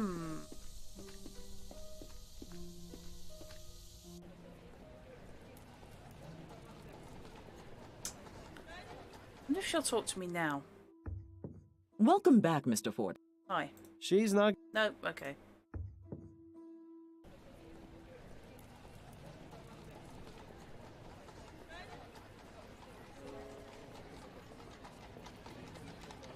Really not sure about this. Oh, Mr. Fordham, you're back. Yeah. You need to chat about your Can wife. we talk, Mr. Dupree? I suppose. Do you fear your wife, Mr. Dupree? Do I... what? The question's quite simple. Are you afraid of Madame Dupree? Why in the East would you think that? Emily told me you were. No. I'd be afraid of someone who kept a bloody whip in my bedroom. Care to explain that? You don't know her like I do. No one does. Well, no one aside from the servants, I suppose. She's cruel, Mr. Fordham. Crueler than anyone or anything I've ever seen. Why the hell did you marry her then? Tell me more about Madame Dupree's cruelty. She treats the servants like animals, Mr. Fordham. She would say the most vile, awful things to them. Things I would expect to hear on the Gascon docks, not from the lips of a grande dame. And the beatings. Oh, God. The screams I would hear from somewhere in the house. I never dared find out where. Nobody else ever heard the screaming? No. She was cunning. She would do it when no one else was around. Once she knew I had heard, she threatened me. Told me she would... Yes? She threatened to expose my secret, Mr. Fordham. Which is? And what secret is that? Our marriage is one of convenience. It's all for show. Laura has herself a well-to-do husband, and I am a normal man in the eyes of society. Well, that I explains see. it. I suppose that would explain a few things. Well, now, how was that not obvious to you? The soporific is really having a bad effect on you. Don't worry, Mr. Dupree. Your secret's safe with me. Thank you, Mr. Fordham. So presumably that's what he gets up to at the cabin. Tell me what you know about Guy Dumas and Celine. Celine had an accident. What kind of accident? Laura thought Celine had been stealing her silverware. She got a bit carried away with a beating and... Dupree killed Celine? Yes. Oh my God. She did. In order to keep it quiet, Yep. she had Celine placed in our family tomb. Called it. I see. What about Guy? I don't know. I never saw him again after that. Well, this case has certainly taken a turn for the sinister. I'll be going now. Au revoir, Mr. Fordham. I'm thinking just not shopping the murderess, the attempted murderess. Probably the best plan. Because what a cow bag.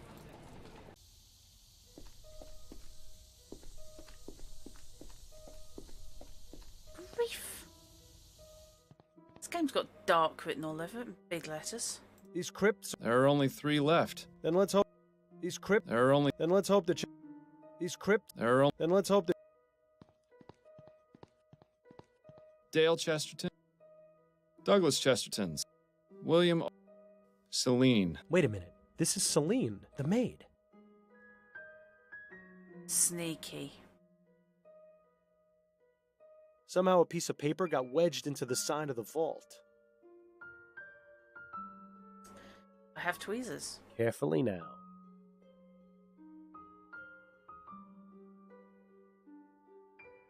Got it! Nice work, Fordham. Now to see what this is. Interesting. Leaving notes for the dead. How very touching. I wonder if anyone has left me one at my grave. Quiet, Bill. I need to think.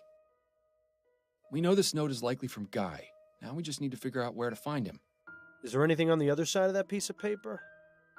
Bill, you're a genius. I wouldn't give me all the credit just yet. Let's see. A receipt for an extended stay at the Stun Arms. Does that sound familiar at all? Vaguely. But I can't recall anything off the top of my head. Looks like we'll have to do a bit more searching. Okay.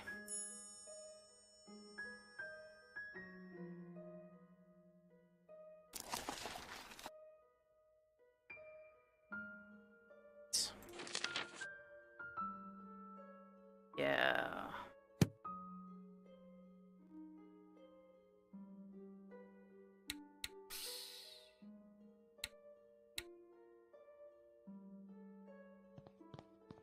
Okay, so we need a stun arms. Sure, there can't be more than a gazillion of those. That wind's not ominous at all.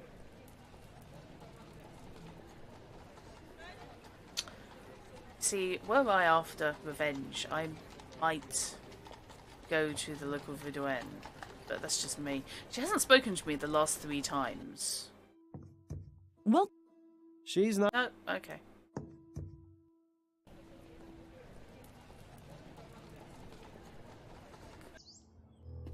With their vast sums of what?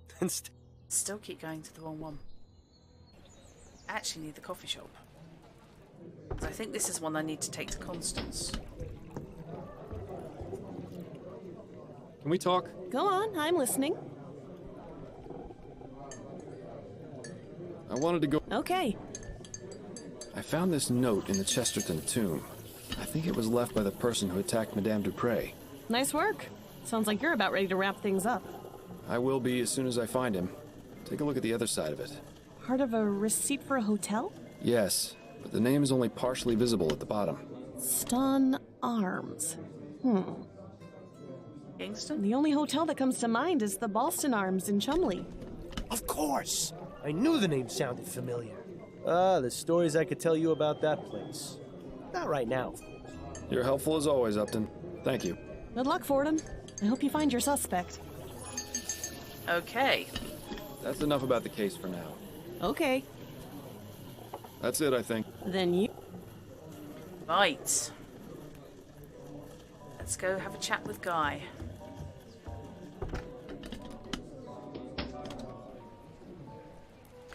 Wasn't she supposed to be friendly with Guy? I'm sure they said that that Juliet was friendly with one of the gardeners. Who is it?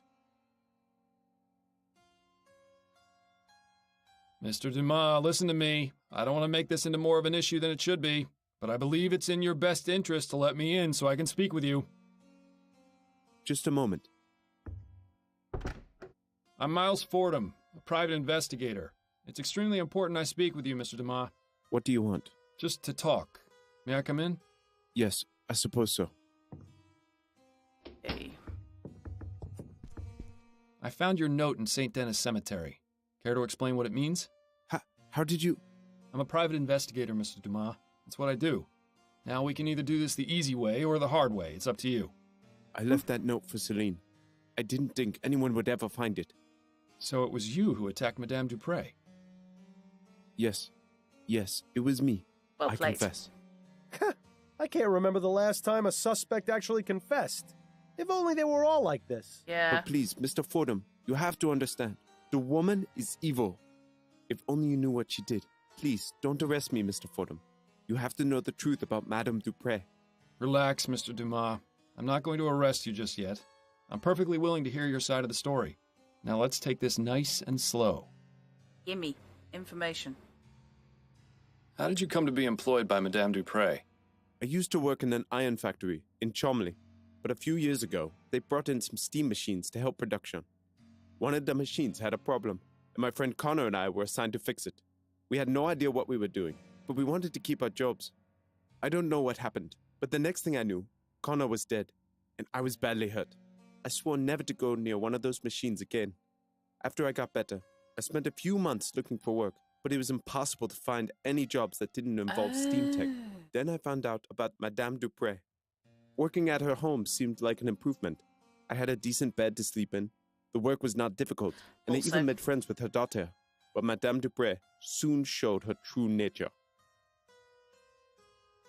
Tell me about Celine. Oh, my dear Celine. She was the most beautiful thing I ever saw. We were going to get married, you know. Then that devil killed her. She beat her to death in front of me. I was powerless to do anything. Game's Please, Mr. going for the Fordham, grim. I don't want to remember. Let us speak of something else. Sheesh. Do you know Albert Martin? No. Who is that?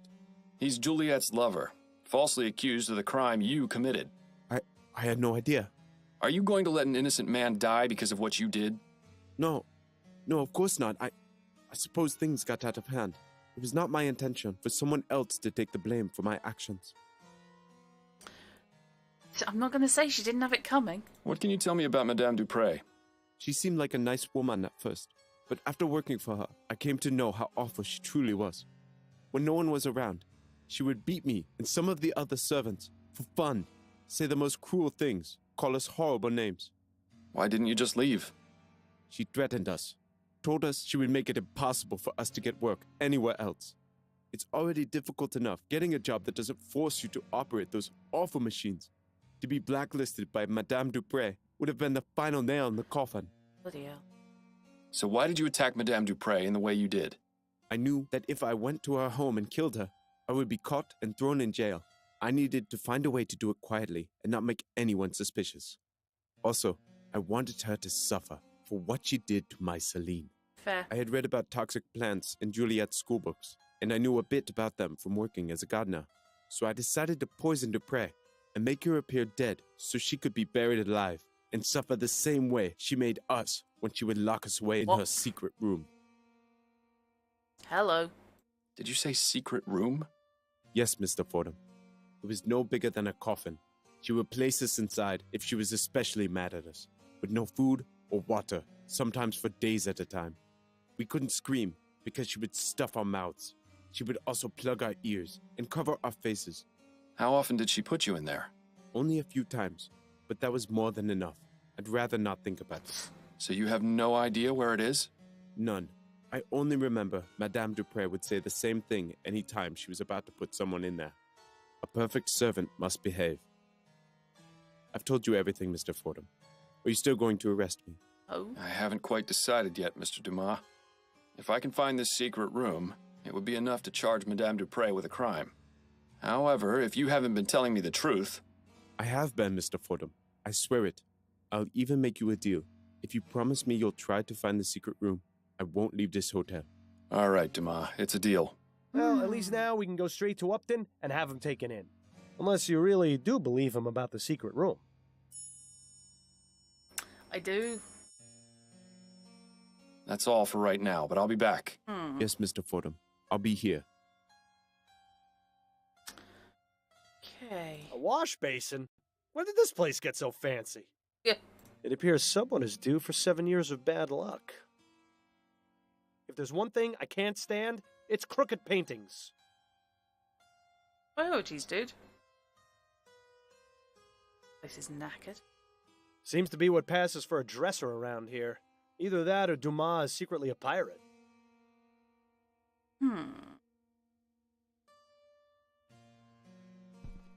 Right, I'm thinking back to the Dupre residence and see if we can find this secret room. This fountain probably looked nicer when it was working. Okay.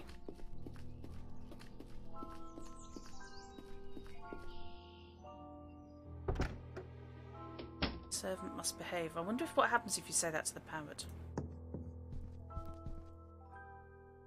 There we go. A perfect servant must behave. And now you'll taste an early grave. Me sofa, Ray. In the middle, see? Uh-huh. So long, Birdie. Bye-bye. Okay. Waterdeep coming soon. Yes, we must schedule Lords of Waterdeep. English, my second language tonight.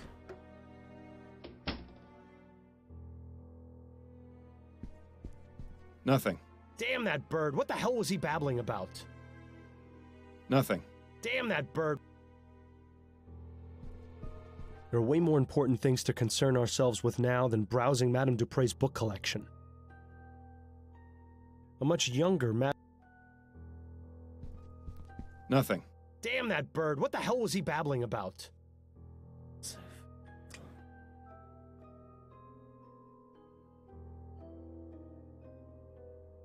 Middle C.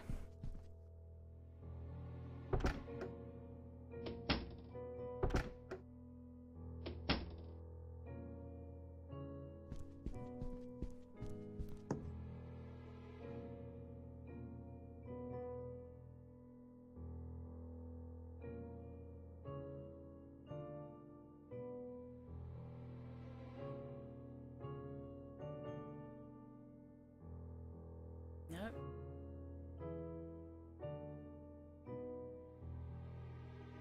Well, Hamus will be returning, I assume. I will be running more Witcher. B.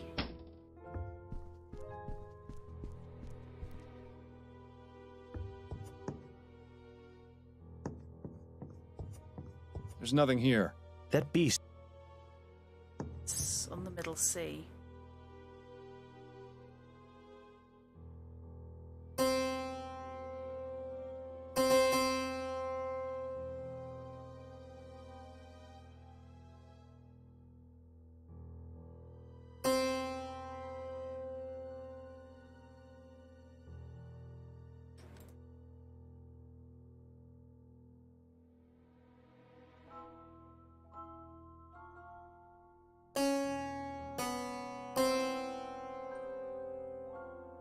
Oh, you idiot. Right, I've got the picture.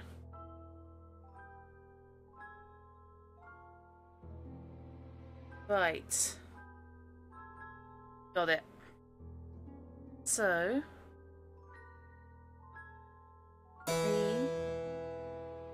So far...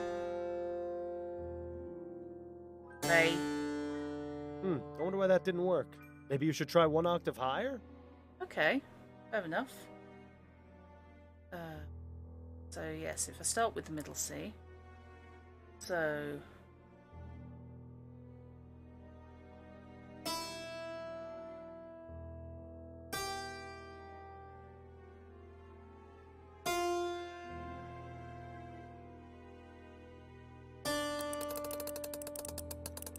That seems to Me have so done far something. away. Okay, see you around. Oh, Jesus. Dear God! Okay. This does not look good. He's dead. You should inform Dr. Fellows about this right away. It seems Guy was telling the truth after all. Yes, it would probably be a good idea to let him know of this development. Oh, boy.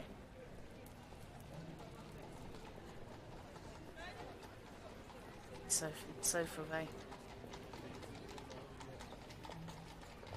Yikes. You left a guy to die. Guy? Yes? I found the secret room you told me about. You see? I wasn't lying. No, you certainly weren't.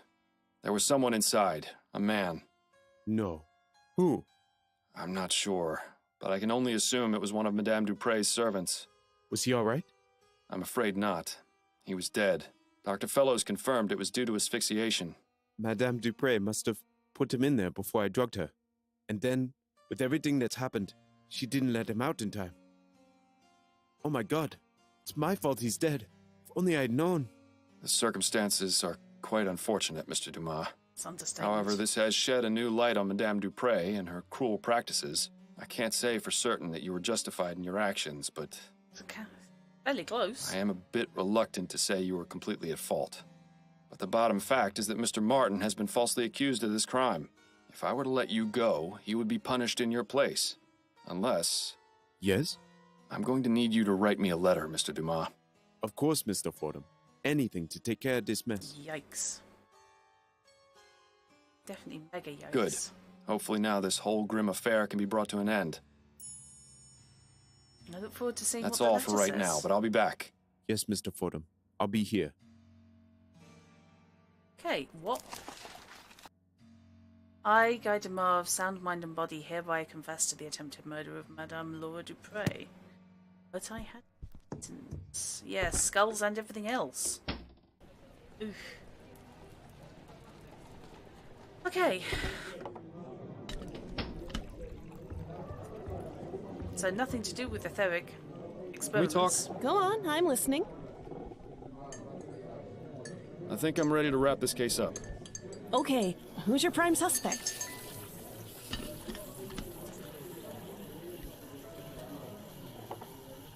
It was Guy Dumas, a former servant at Dupre Manor. He used toxic plants to drug Madame Dupre so she appeared dead, which he learned about from her daughter's schoolbooks. What was his motive? That's the thing. I've learned that Madame Dupre is extremely cruel to her servants. She regularly beats them, and even has a secret room no bigger than a coffin where she places them as punishment. I discovered this secret room and found a dead servant inside. He had died from asphyxiation. My God. A few months ago, Madame Dupre beat Guy's lover Celine to death. He wanted revenge and intended to make Madame Dupre suffer the trauma of being interred alive. I see. Constance, I don't think Dumas should be arrested for his crime. He doesn't deserve it. Madame Dupre, however... Yes, I see what you're saying, and I agree, but what about Mr. Martin? I got a signed confession from Mr. Dumas. You can see the handwriting matches this note I found in the cemetery. That should be enough to release Mr. Martin, as well as giving Guy a head start in his escape from the city. It's going to be tricky getting the department to look into this, but with the proof you've gathered, it should work. Excellent investigating, Fordham. I knew you still had it in you. And of course I'll dip into the department's Good Samaritan fund to get you proper compensation for your work. For now, go home to your wife. I'm sure I'll have something else for you to look into fairly soon. Okay. Good evening. I'm looking for Madame Laura Dupre. This is Madame Dupre. I am her personal physician, Dr. Fellows. May we help you, officer? I'm afraid I must place Madame Dupre under arrest. What? On what charge? Several, actually. Manslaughter, domestic violence, murder in the second degree. Shall I go on, or can we continue this at the police station? You won't have to worry about Madame Dupre anymore. She'll be in jail for a very long time. And Mr. Martin has been released with a full pardon as well. Thank you, Mr. Fordham. I appreciate your help and your trust. Now you might want to Think nothing of it, but you'll need to leave town as soon as you can. Have you made plans? I was thinking of heading south. New Bretagne is too cold and dark. I want to find someplace more like my home. Well, I wish you the best of luck, Mr. Dumas. Stuck in the wrong universe. Addie, I'm home. Addie? She must still be out at her hairdressing appointment. I'm glad we're alone because I wanted to talk to you about something. Yes, Bill, I know. I told you I'm doing my best to try and find the flower shop burglar. No, for once, this isn't about him. This is about you. Okay. You want to talk about me? What about me? You can play dumb and deflect all you like with everyone else around you, but it won't work with me. I know exactly what you're thinking, and you know exactly what I'm going to say. Uh-huh. You want to talk about how we did on this case? Yes, that's exactly right.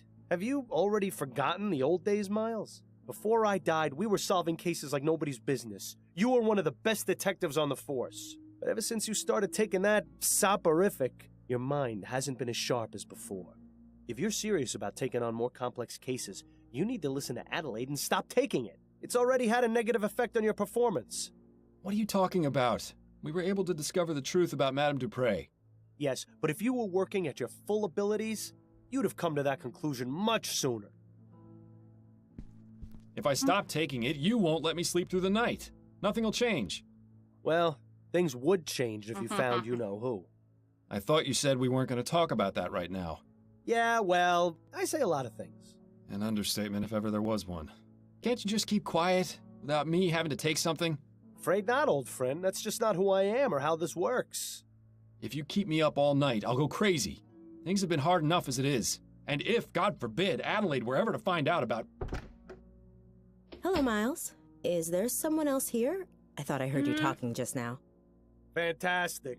The jig is up. And here I thought we were doing so well, too. Just going over the case, thinking aloud. There's no one here. I was talking to myself. I was calling out to see if you were home. No, I was just going over the case. Thinking aloud, you see. Ah, of course. How was your appointment? Mrs. Lefebvre was her usual bossy and overly picky self, but she gave me a very generous tip. That's good. So I stopped by the shop on the way home and bought a new deck of cards. Excellent. Shall we have a few rounds of écarté? I believe you demanded a rematch last time we played. Yes, that would be nice. Well, you certainly managed to dodge that bullet. I only wish I could say the same. Ouch.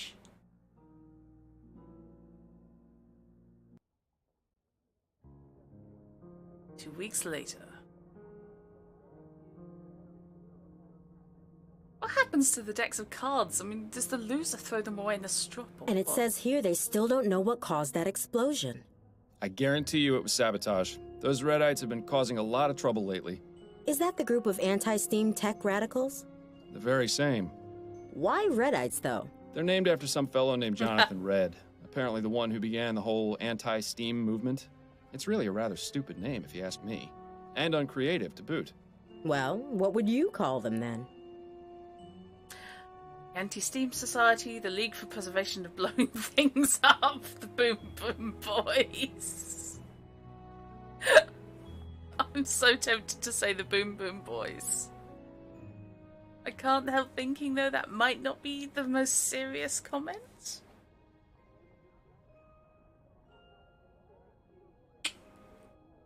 Something more evocative, like the Boom Boom Boys. Definitely gets to the point, I'll give you that. Perhaps you'd best stick with the detecting, dearest. Your nomenclature needs a bit of work. Well, I think it's about time I get ready for bed. All right, Miles, if you must. Right. Soporific time, I guess.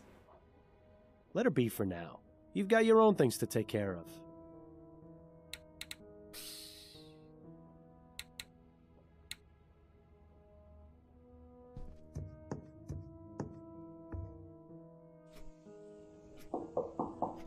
Who could that be at this time of night? Good question. But Adelaide can handle it for now. I need to take my medicine. You certainly have your priorities in order. Go on then. Get that bottle of rat piss out of your nightstand and let's get this over with. Addie can handle whoever's at the door. I need to take my medicine. I don't want to take the medicine. I want to go and see who's at the door. It's admirable just how organized Adelaide is. Maybe someday the same can be said about you. I don't want to take the drugs. Really? Ugh, tastes like the devil's sweat.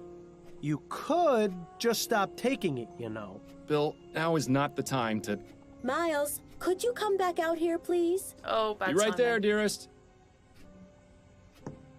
Oh, for fuck's sake. Who was that at the door?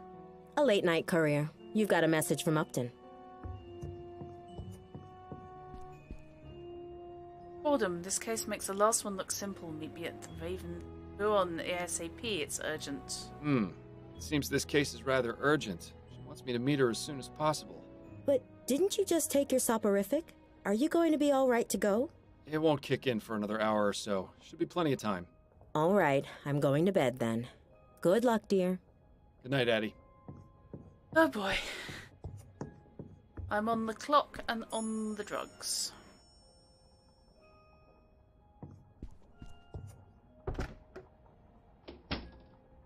Maybe a lot of coffee will help.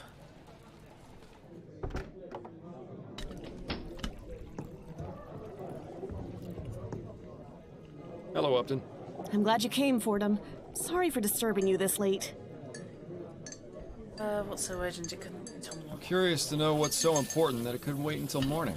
An infant kidnapping in Lyon. The report came in tonight just before my shift ended. The family wants to keep the investigation very low-key. They're afraid if word gets out, they'll have all sorts of ne'er-do-wells making false ransom claims. That's why I suggested they let you investigate first. Head over to 45 Belcourt Street.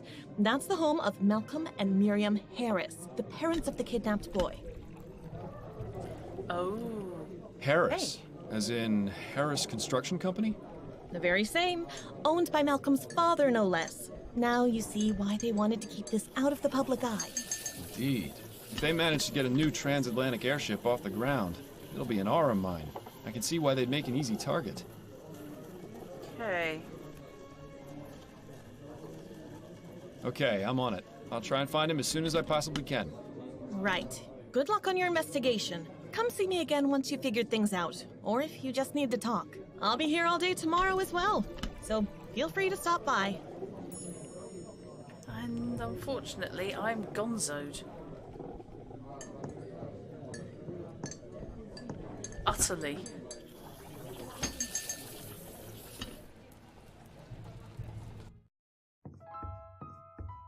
Mr. Miles Fordham is here to see you, sir.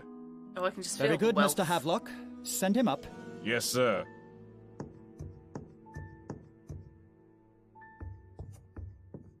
Good evening to you, sir. Good evening, Mr. Fordham. I'm Malcolm Harris. I'm terribly sorry to hear about what's happened, Mr. Harris. Thank you, Mr. Fordham. You were very highly recommended by Miss Upton. She said you'd be able to solve this faster and more discreetly than the police. I admit it's a rather unorthodox approach, but we're desperate. I understand. I'll do all I can to find the kidnapper and bring your son back unharmed. If you'd like to examine the nursery, it's just through that door to the left. I'll ask you to please try and keep quiet as I just sent my wife to bed. Her nerves are rather shot, you see. Yes, of course. Okay. I'm so on the clock.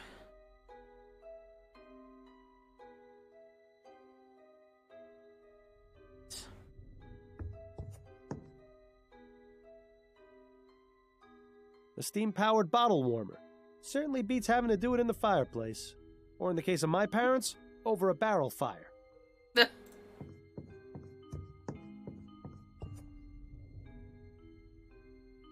Interesting. This fabric looks as though it came from a garment of some kind. Huh. There's a small emblem sewn onto the side of this piece of fabric. It just says SS. Somebody's initials, maybe? Sailor, logically. Be careful not to cut yourself, Miles. I don't think the Harris family has ever seen blood that isn't blue. Probably won't be another year or so before the child gets any practical use out of those blocks beyond putting them in his mouth. It looks rather flimsy. Let's not try sitting on it. Look, you can see the balcony extends all the way around the side of the manor. That would make it rather easy for someone to access this window from the outside. No evidence of what was used to smash the glass, though.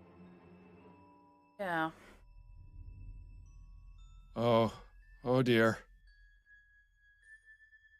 Ah, wonderful. The soporific has started working. Well done, Fordham. Now how are you supposed to... What's the word I'm looking for? Instigate? Interrogate? I just had it on the tip of my tongue. Perhaps it's time to call it a night. To sleep. A chance to dream. Oh boy. Quiet. Quiet. Yeah, it's all gone terribly. Farewell, my lovely.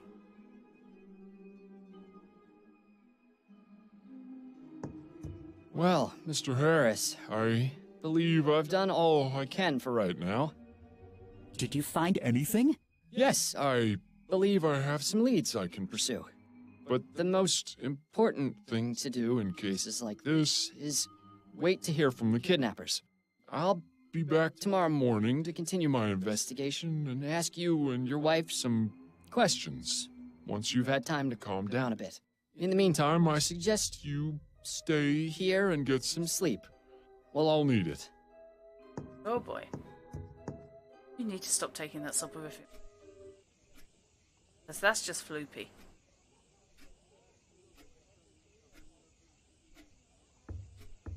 Miles, wake up. It's nearly noon. Shit. Ah, so it is. Why did you come to bed when you got home last night? It was late. I didn't want to disturb you. So what was so urgent about the case Upton sent you? I'm trying to track a kidnapped child. Oh my goodness. That's awful. Yes, the pressure's on, but I think I should be able to crack it. Assuming you actually managed to get anything done at the Harris Manor today. Well, let me know if there's anything I can do to help. Also, we've got company. Mrs. Delacroix is having her hair done here today, so please make yourself presentable. You mean I'm not all ready? At least do something about your hair. I do have a reputation to maintain after all. Hey? What's wrong with my hair? Do you really want me to answer that? We'll be here all day. Yeah, It's admirable just how organized. Yeah, that was a really strange vocal effect. Fish, you're right. Yes, the bottle is still in there. Remember before you started taking that medicine and you could actually read a book for more than 10 minutes before falling asleep? You were a lot more fun to talk to back then. Wouldn't you say it's time for a change of clothes, Miles? You've been wearing that coat for who knows how long. So? Addie gave it to me. Besides, it gives me character. Right. Brooding detective in a long black coat. That's never been seen before. What are you talking about, Bill? Never mind. Shit. And then he said, "Oh, hello there. I don't believe we've met."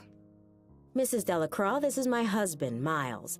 Miles, this is Mrs. Delacroix. Pleasure to meet you, madam. Likewise, young man. Pleasure. Is everything all right, Mrs. Delacroix? Oh, yes, everything's fine. It's just that... Well, you weren't what I was expecting, is all. Keep your head, Miles. She may be a close-minded idiot, but she's just an old lady. Yeah. What were you expecting exactly? Well... Now then, Mrs. Delacroix, what was it that you were telling me about Mr. Delacroix and his dogs? Oh, yes. So, Harold came in and said... Impressive. She got off pretty easy. I was expecting a repeat of the Parsons incident. You should give Adelaide a kiss on the way out, though, just to make the old bat feel extra uncomfortable. Oh, God. Dupre scandal shocks Gascon's society. Yep, she's going down. Protests at Air Shipyard continue. Prime Minister's re-election campaign intensifies. Sabotage blamed for brewery explosion. Okay. She can get as painted up and coiffed as she likes. It's not going to fix the ugliness inside. Okay, and out we go. Oh, I'm sorry. I'm going to have to. Goodbye, dearest.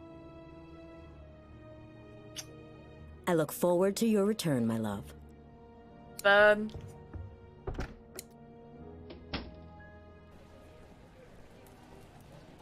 Right then. Remind me, Miles, how is finding some rich people's kidnapped baby going to help us track down the flower shop burglar?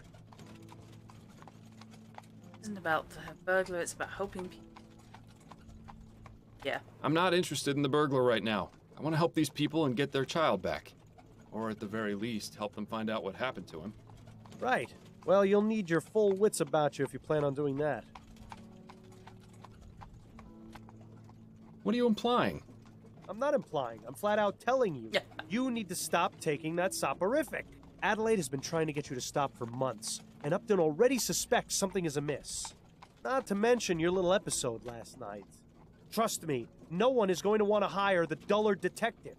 Clever. Did you come up with that one all by yourself? What are you going to do when the cases stop coming in?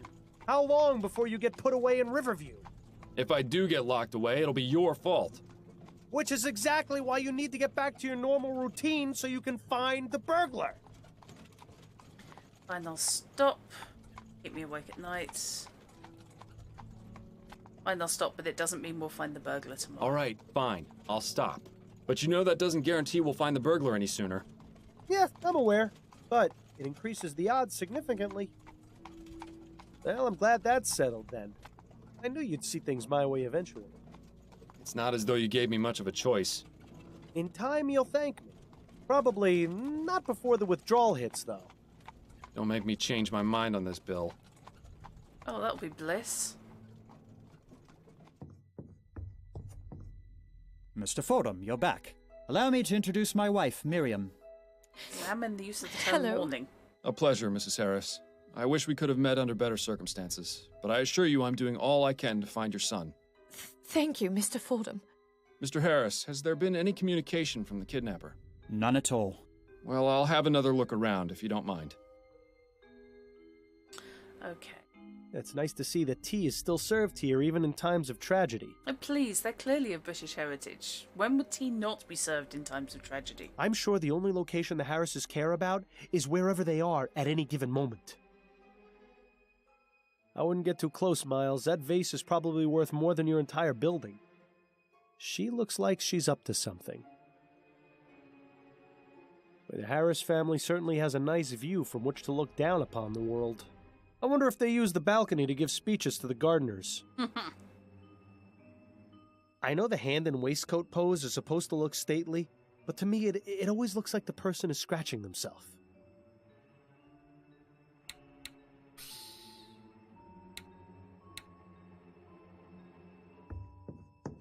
Right, let's have a chat. I have some questions for you if you're up to answering them, Mrs. Harris. I'll try my best, Mr. Fordham. I found this bit of torn fabric by the broken window. Do you know anything about it? No, I've never seen it before. Do you think it was left by the kidnapper? Perhaps. Did the initials SS mean anything to you? No. I Ship. can't think It's of a ship. anyone or anything I know with those initials. Definitely a ship. Tell me what you know about your son's kidnapping. Oh, my poor baby! Oh, boy. Mrs. Harris, I know this is difficult, but I need as much information as you can give me so I can bring your son back. Yes, you're right. I have to stay strong. For Charles. It happened sometime between 6 and 8 last night, I think. Both my husband and I had gone out. Charles was in the care of his nanny, Mrs. Davis. I arrived home first, around 8:30, and that's when I found this scene in the nursery, as it was. Where's And what was it you found? Mrs. Davis, unconscious in her chair, the broken window, and Charles missing from his crib. Malcolm arrived home shortly afterwards, around 9, and then immediately sent our butler, Mr. Havelock, to notify the police. We stayed up waiting for any contact from the kidnappers, but there was nothing. You said you arrived home first. Where were you last night? Oh, I was visiting with some of my friends. Oh, I. We gathered at one of their homes for a concert. I see.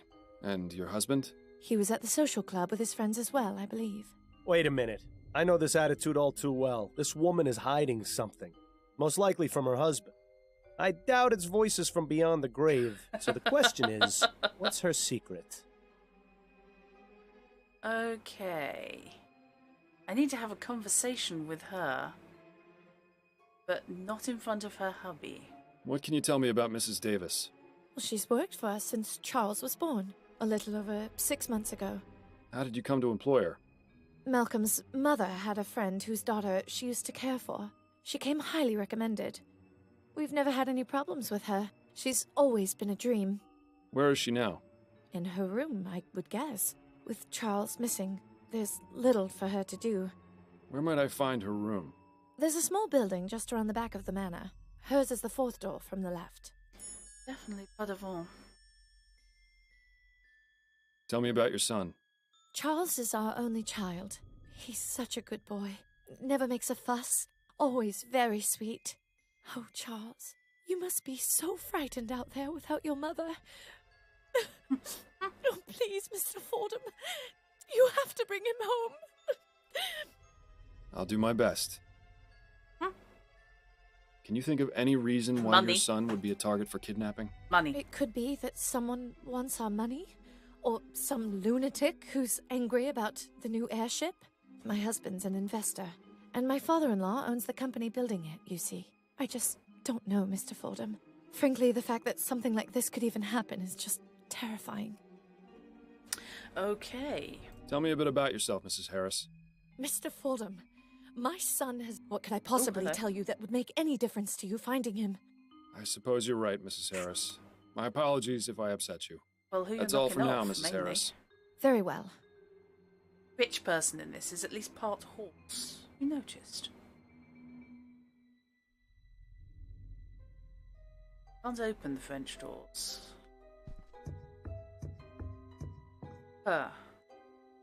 Miles, didn't you notice something a bit strange about the Harrises? Very. Quite a few things, actually. What are you referring to? Their son was just kidnapped, yet they're each on their own side of the sitting room. Not comforting each other, not crying together. Nothing. They're stuck-up rich people. Not exactly the type to show emotion. Miles, you know I'm the most cynical person there is when it comes to their type. But this isn't normal behavior, even for snobs. This goes deeper than saving face. There's something going on between them. I think you should find out what. Yeah. Fancy. Some poor servant's probably going to get a flogging for leaving it in here, though. Go in? No, I can't use the bag. Okay. Who in their right mind would need that many drawers? Let's see what we have here. A very poorly written letter addressed to Mr. Harris. I don't suppose it's a letter of admiration. On the contrary, the author seems quite upset. Mr. Harris, this is your weekly reminder of how much I hate you. Because of you, my wife is dead. My wife was a wonderful woman and you've taken her from me. I hope you suffer as much as I have. Arthur Devins. Well, insta-suspect. Nothing else of... Oh, well, at least we got to play a rousing game of Search the Rich People's Dresser. Wardrobes are usually always full of wonderfully dark secrets. Okay, then. An empty suitcase. I suppose Mr. Harris must travel every now and then. One thing is for certain. Mr. Harris uses entirely too much starch on his shirts. Mr. Harris's color selection is almost as drab as yours. Let's see if there's anything of interest in any of the pockets. So, Mr. Harris is a fan of the ponies, is he? I'm sure that's not causing him any trouble at all. Possessive? Possessive?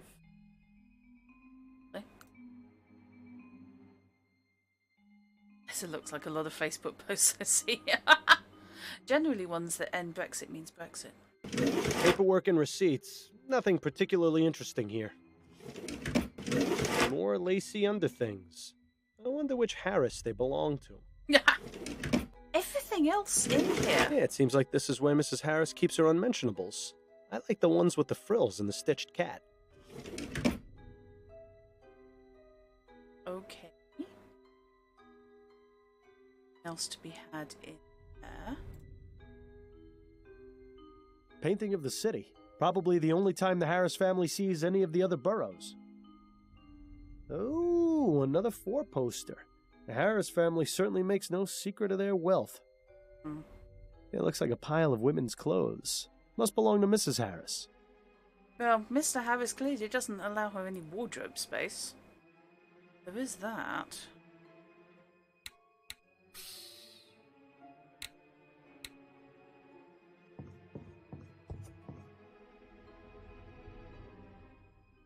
No, definitely can't get out onto the balcony.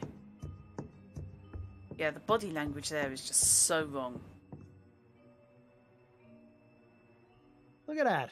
The kid has a toy chest. My sister and I used to have to keep our toys buried in the backyard. Of course, that is because the only toys we had were dead rats. Look at that. Of Got course that issues, is, mate. but... My friend Bunny. Yeah, I don't know about you, but I wouldn't want a giant imaginary rabbit for a friend. Bear's picnic. Something about a group of giant human-like bears eating together in the woods is slightly unsettling. Only slightly. Some sort of fuzzy animal wearing a waistcoat. Charming. Right, let's have a proper look now. That's odd. Why is there a loose button in the crib? Now, I'm no expert on children, but it seems like it would be dangerous to have around an infant. If only the flower shop burglar was as easy to find as this clue was. I love the airship mobile. Nice mobile. Custom made, too. There'll be no mistaking what family this child comes from. Oh. Yeah, the kidnapper left the child's blanket behind. There doesn't appear to be any trace of the silver spoon, though. Bad thing that they left the blanket. Am I humble? Nice view of the garden from up here. Disturbing cat.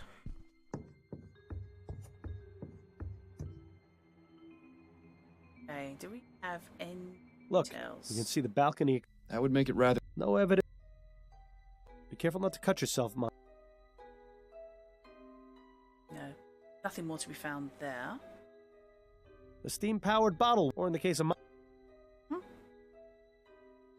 And the giraffe is there purely for colour.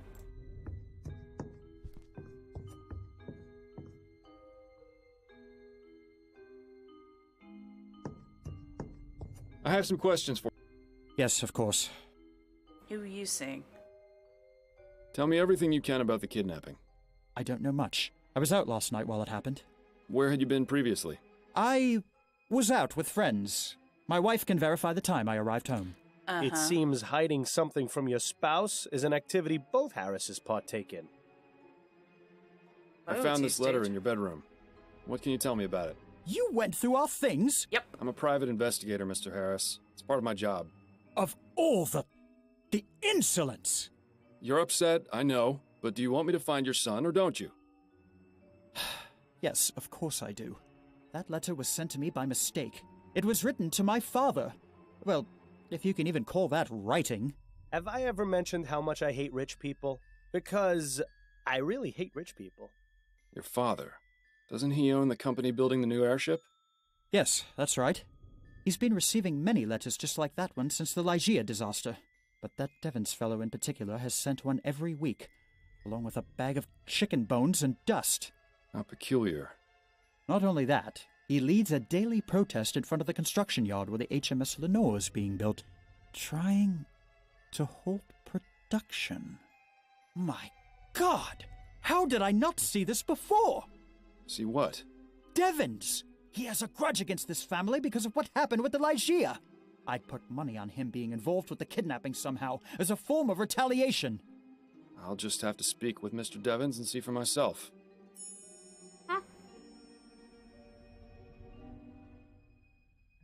So yes, they're the HMS, not the SS.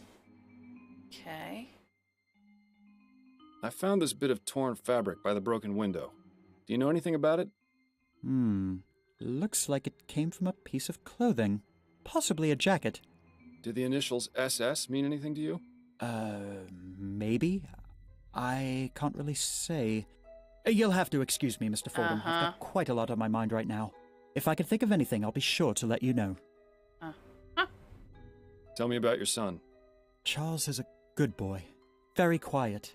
Miriam had wanted a child almost from the moment we married. You know how women are when they have their hearts set on something. I saw no need to rush, but... Nice to know you're not the only one. Hey, Miles. The first 2 times Miriam was with child, she suffered some unfortunate accidents. She was devastated, as you can imagine. So when Charles finally came along, he turned out to be quite a blessing. I can't imagine what sort of depraved madman would take him from us like this. You must find him, Mr. Fordham. I intend to, Mr. Harris. How goes the construction of the new airship? There have been some complications, but nothing we can't handle. Could you be a bit more specific? Well, I already told you about the trouble with protesters at the yard, and we're blocked pending Royal Maverick's review of the safety regulations for the prototype etheric diffusion engines. Agitators and red tape aside, We should still be on schedule to have the Lenore finished and in the air by the end of the year. But really, Mr. Fordham, what the deuce does this have to do with finding Charles? He has a point, you know. No, he doesn't. Tell me about yourself. There isn't much to tell, really. My life has been fairly well publicized in the newspapers. Let's pretend for a moment that I skip over the society pages. Well, I'm an investor. My father Clyde runs Harris Construction Company, which I will someday inherit. Any other details about me are fairly trivial nonsense, I think. I found this button in your son's crib. Does it look familiar at all? No, not at all. Do you think the kidnapper might have left it behind? It's a distinct possibility. It's either that or your nanny has questions to answer. Mr. Harris, what can you tell me about these? What? How did you... Listen, I'm trying to help you and your family. I can't do it if I don't get the entire truth. Do you think we could discuss this somewhere more private? Yes, please. I suppose we could. Good. Let's move to the nursery then. Yes, I want to talk to you and your wife separately anyway, so that's all good.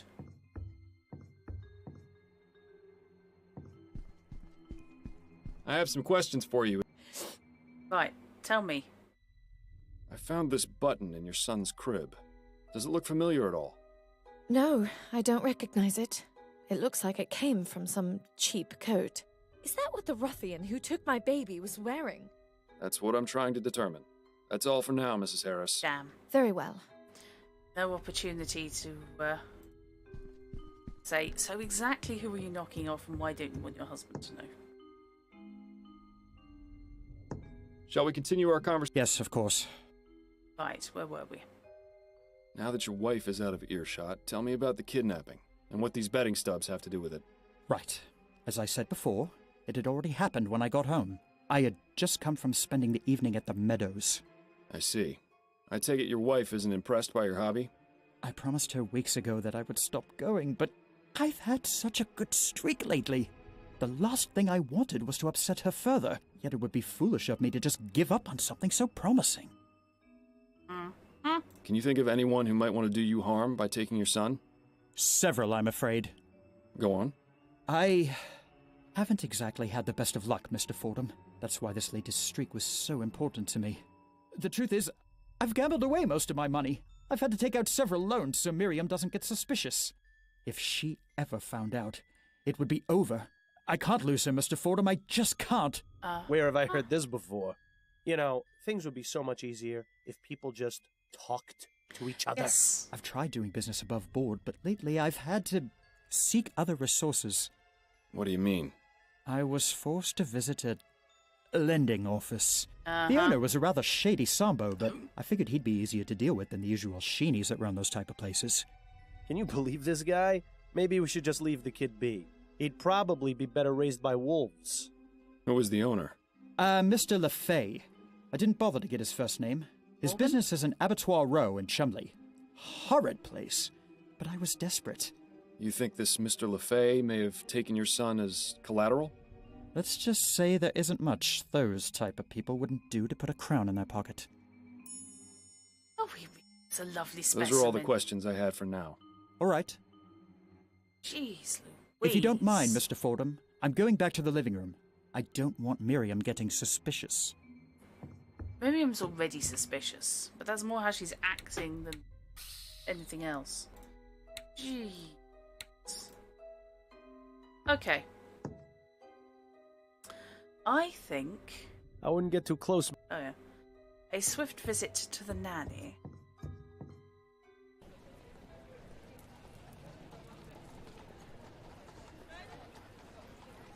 And then possibly call it for tonight.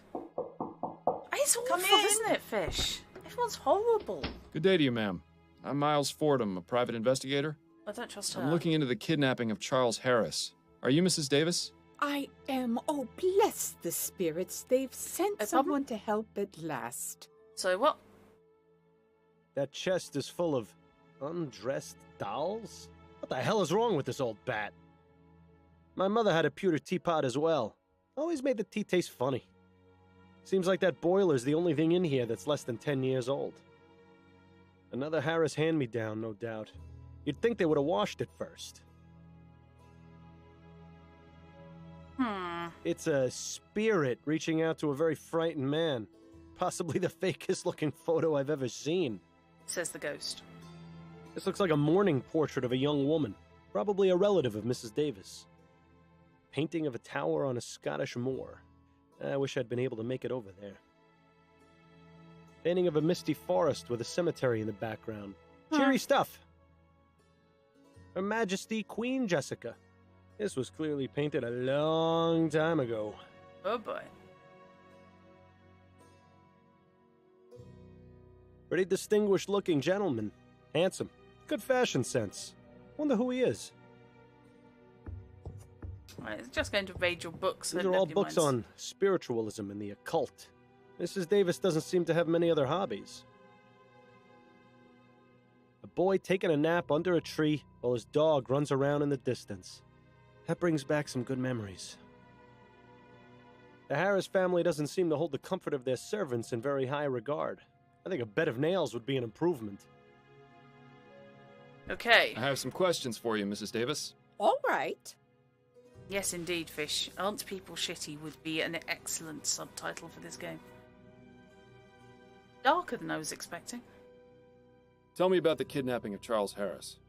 Oh dear, may the spirits forgive me. I feel so awful. Charlie was my responsibility, and I failed. Mrs. Davis, that is beside the point. What's important now is finding him and bringing him home. To do that, I need your full cooperation. Oh, you're right, Mr. Fordham. I'm sorry. I just need to collect my thoughts, get the negative vibrations out of my mind. Now, what specifically would you like to know? Out of your mind is an excellent description. What time did the kidnapping occur? I'm not entirely sure. I know I was in the nursery having a cup of tea about 8:30. I remember feeling very drowsy. I must have passed out then because the next thing I knew, I was being woken by Mrs. Harris. That was after she got home, about 10:30. Oh. To think, whoever took Charlie did it while I was in the room. Oh, may the spirits grant me peace. Do you happen to take any sort of sleep medications or soporifics? Oh, dear me, no. Those types of drugs cloud the mind and make it impossible to tune into the ether. You say that as though it were a bad thing. I beg your pardon? Apologies, I spoke out of turn. Can you think of any reason why someone would want to kidnap Charles? It might have been for money, but last I heard, there was no demand for a ransom. I honestly don't know why this happened, Mr. Fordham. I just hope you find the poor child. He must be scared to death. I found this piece of torn fabric in the nursery. Does it look familiar to you? No, it doesn't. I'm sorry. I found this button in the baby's crib. Do you recognize it? Why, yes. That's one of Barney's eyes. Barney? Charlie's stuffed bear. It's his favorite toy, a gift from my friend Lynn. I did nothing. I didn't find a stuffed bear in the nursery. Then whoever took the baby must have taken Barney as well. Oh, at least the poor thing has something to comfort him. Bless the spirits. Should we be looking at the mum? Who is Linda? Mrs. Linda Walker. She's a good friend of mine. As I said, she gave me Barney as a gift for Charlie. Can you tell me anything else about her? Oh, she's a lovely girl, very much in tune with her spiritual nature. I greatly enjoy my conversations with her. When was the last time you saw her? Oh, I don't remember. No, wait. It was at the last Spectre Society meeting on the 19th. That's right. Spectre Society, huh? What is the Spectre Society? It's a club for spiritualists and amateur investigators of the paranormal. We meet twice a month to socialize and discuss our findings. I see. Sounds fascinating. Oh, I don't expect you to share my beliefs, Mr. Fordham. Oh, I have a bit more experience than you'd think with regards to the spirit world. You can say that again. Where exactly do these meetings take place? At a private residence in Gascon. May I have the address? Why, yes, it's 325 Rue Jameau. Are you going to seek spiritual guidance to find Charlie? Perhaps. You never know what might be worth looking into. Yeah, fish. At this point, the GM is basically jumping up and down in their chairs saying, "Have you not thought about what you might be looking at?" Do you have Linda Walker's address? No, I don't. I never visited her home. But I get the feeling she doesn't like having visitors or being home very much. She prefers to meet people elsewhere. I was the same way after my husband died. It was embarrassing for my friends to see me living so differently. But I feel it's not just a matter of pride for dear Linda. I think there are lots of bad memories associated with where she lives. I try to stay away from places like that. They leave a mark on the soul, you know. Do we think that perhaps Linda has lost a baby? I couldn't help but notice that chest full of dolls in the corner. Creepy. Oh, that. Oh, I know it must look a bit strange, but I pick up old and broken dolls so they can be repaired and donated to orphanages. Believe you. It's my way of giving back to the community and helping poor children who have nothing to play with. Well, what a kind soul.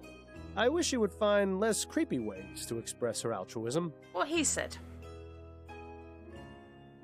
How long have you worked as a nanny? Only a few years. I never had to work when I was married. My husband had a lot of money. Unfortunately, he was in great debt, and after the spirits took him back to the ether, I wasn't left with much. So I began working as a nanny to make ends meet. But I consider taking care of children a reward in its own right. All the sacrifices, you know. Can you think of anyone who would have wanted to take the child? Well, I'm not one to gossip, but Liar. I am quite sensitive to the energy and vibrations that people give off. I get the impression that Mr. and Mrs. Harris aren't very happy in their marriage. Really? Ah, come on. Anyone could have picked up on that. Anyone except you, that is. Mr. Harris likes to stay out late and not take his wife with him. I can't remember the last time they went out together. I don't know what he gets up to, but it's possible he may have made some enemies. Yeah. That's a lovely portrait. Who is it of?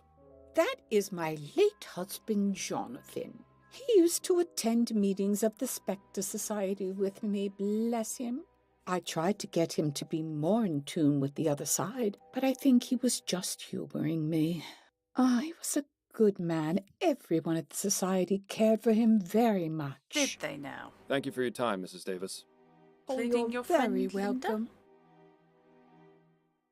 Maybe it's just that this game is inducing paranoia, but I just basically don't trust anybody at all.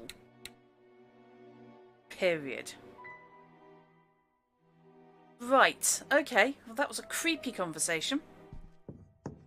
So... I'll be going now, Mrs. Davis. May the spirits guide your path. Yeah, wacko. Whiskey. Lots of places to go. So, I will leave that there for this evening. Thank you for sticking with me, and I hope you enjoyed it. Lamplight City is a far darker game than it initially appears. After he died, he visited me through a medium to say, "See, I told you it was all hogwash, so now I don't know what I believe." Yes. So, that's it for me for this evening. It is interesting. And it's perfect mood material for Castle Falkenstein, I have to say. So, oh my god, have you seen the image for the Spectre Society? Oh, good grief. Ah, that's fantastic.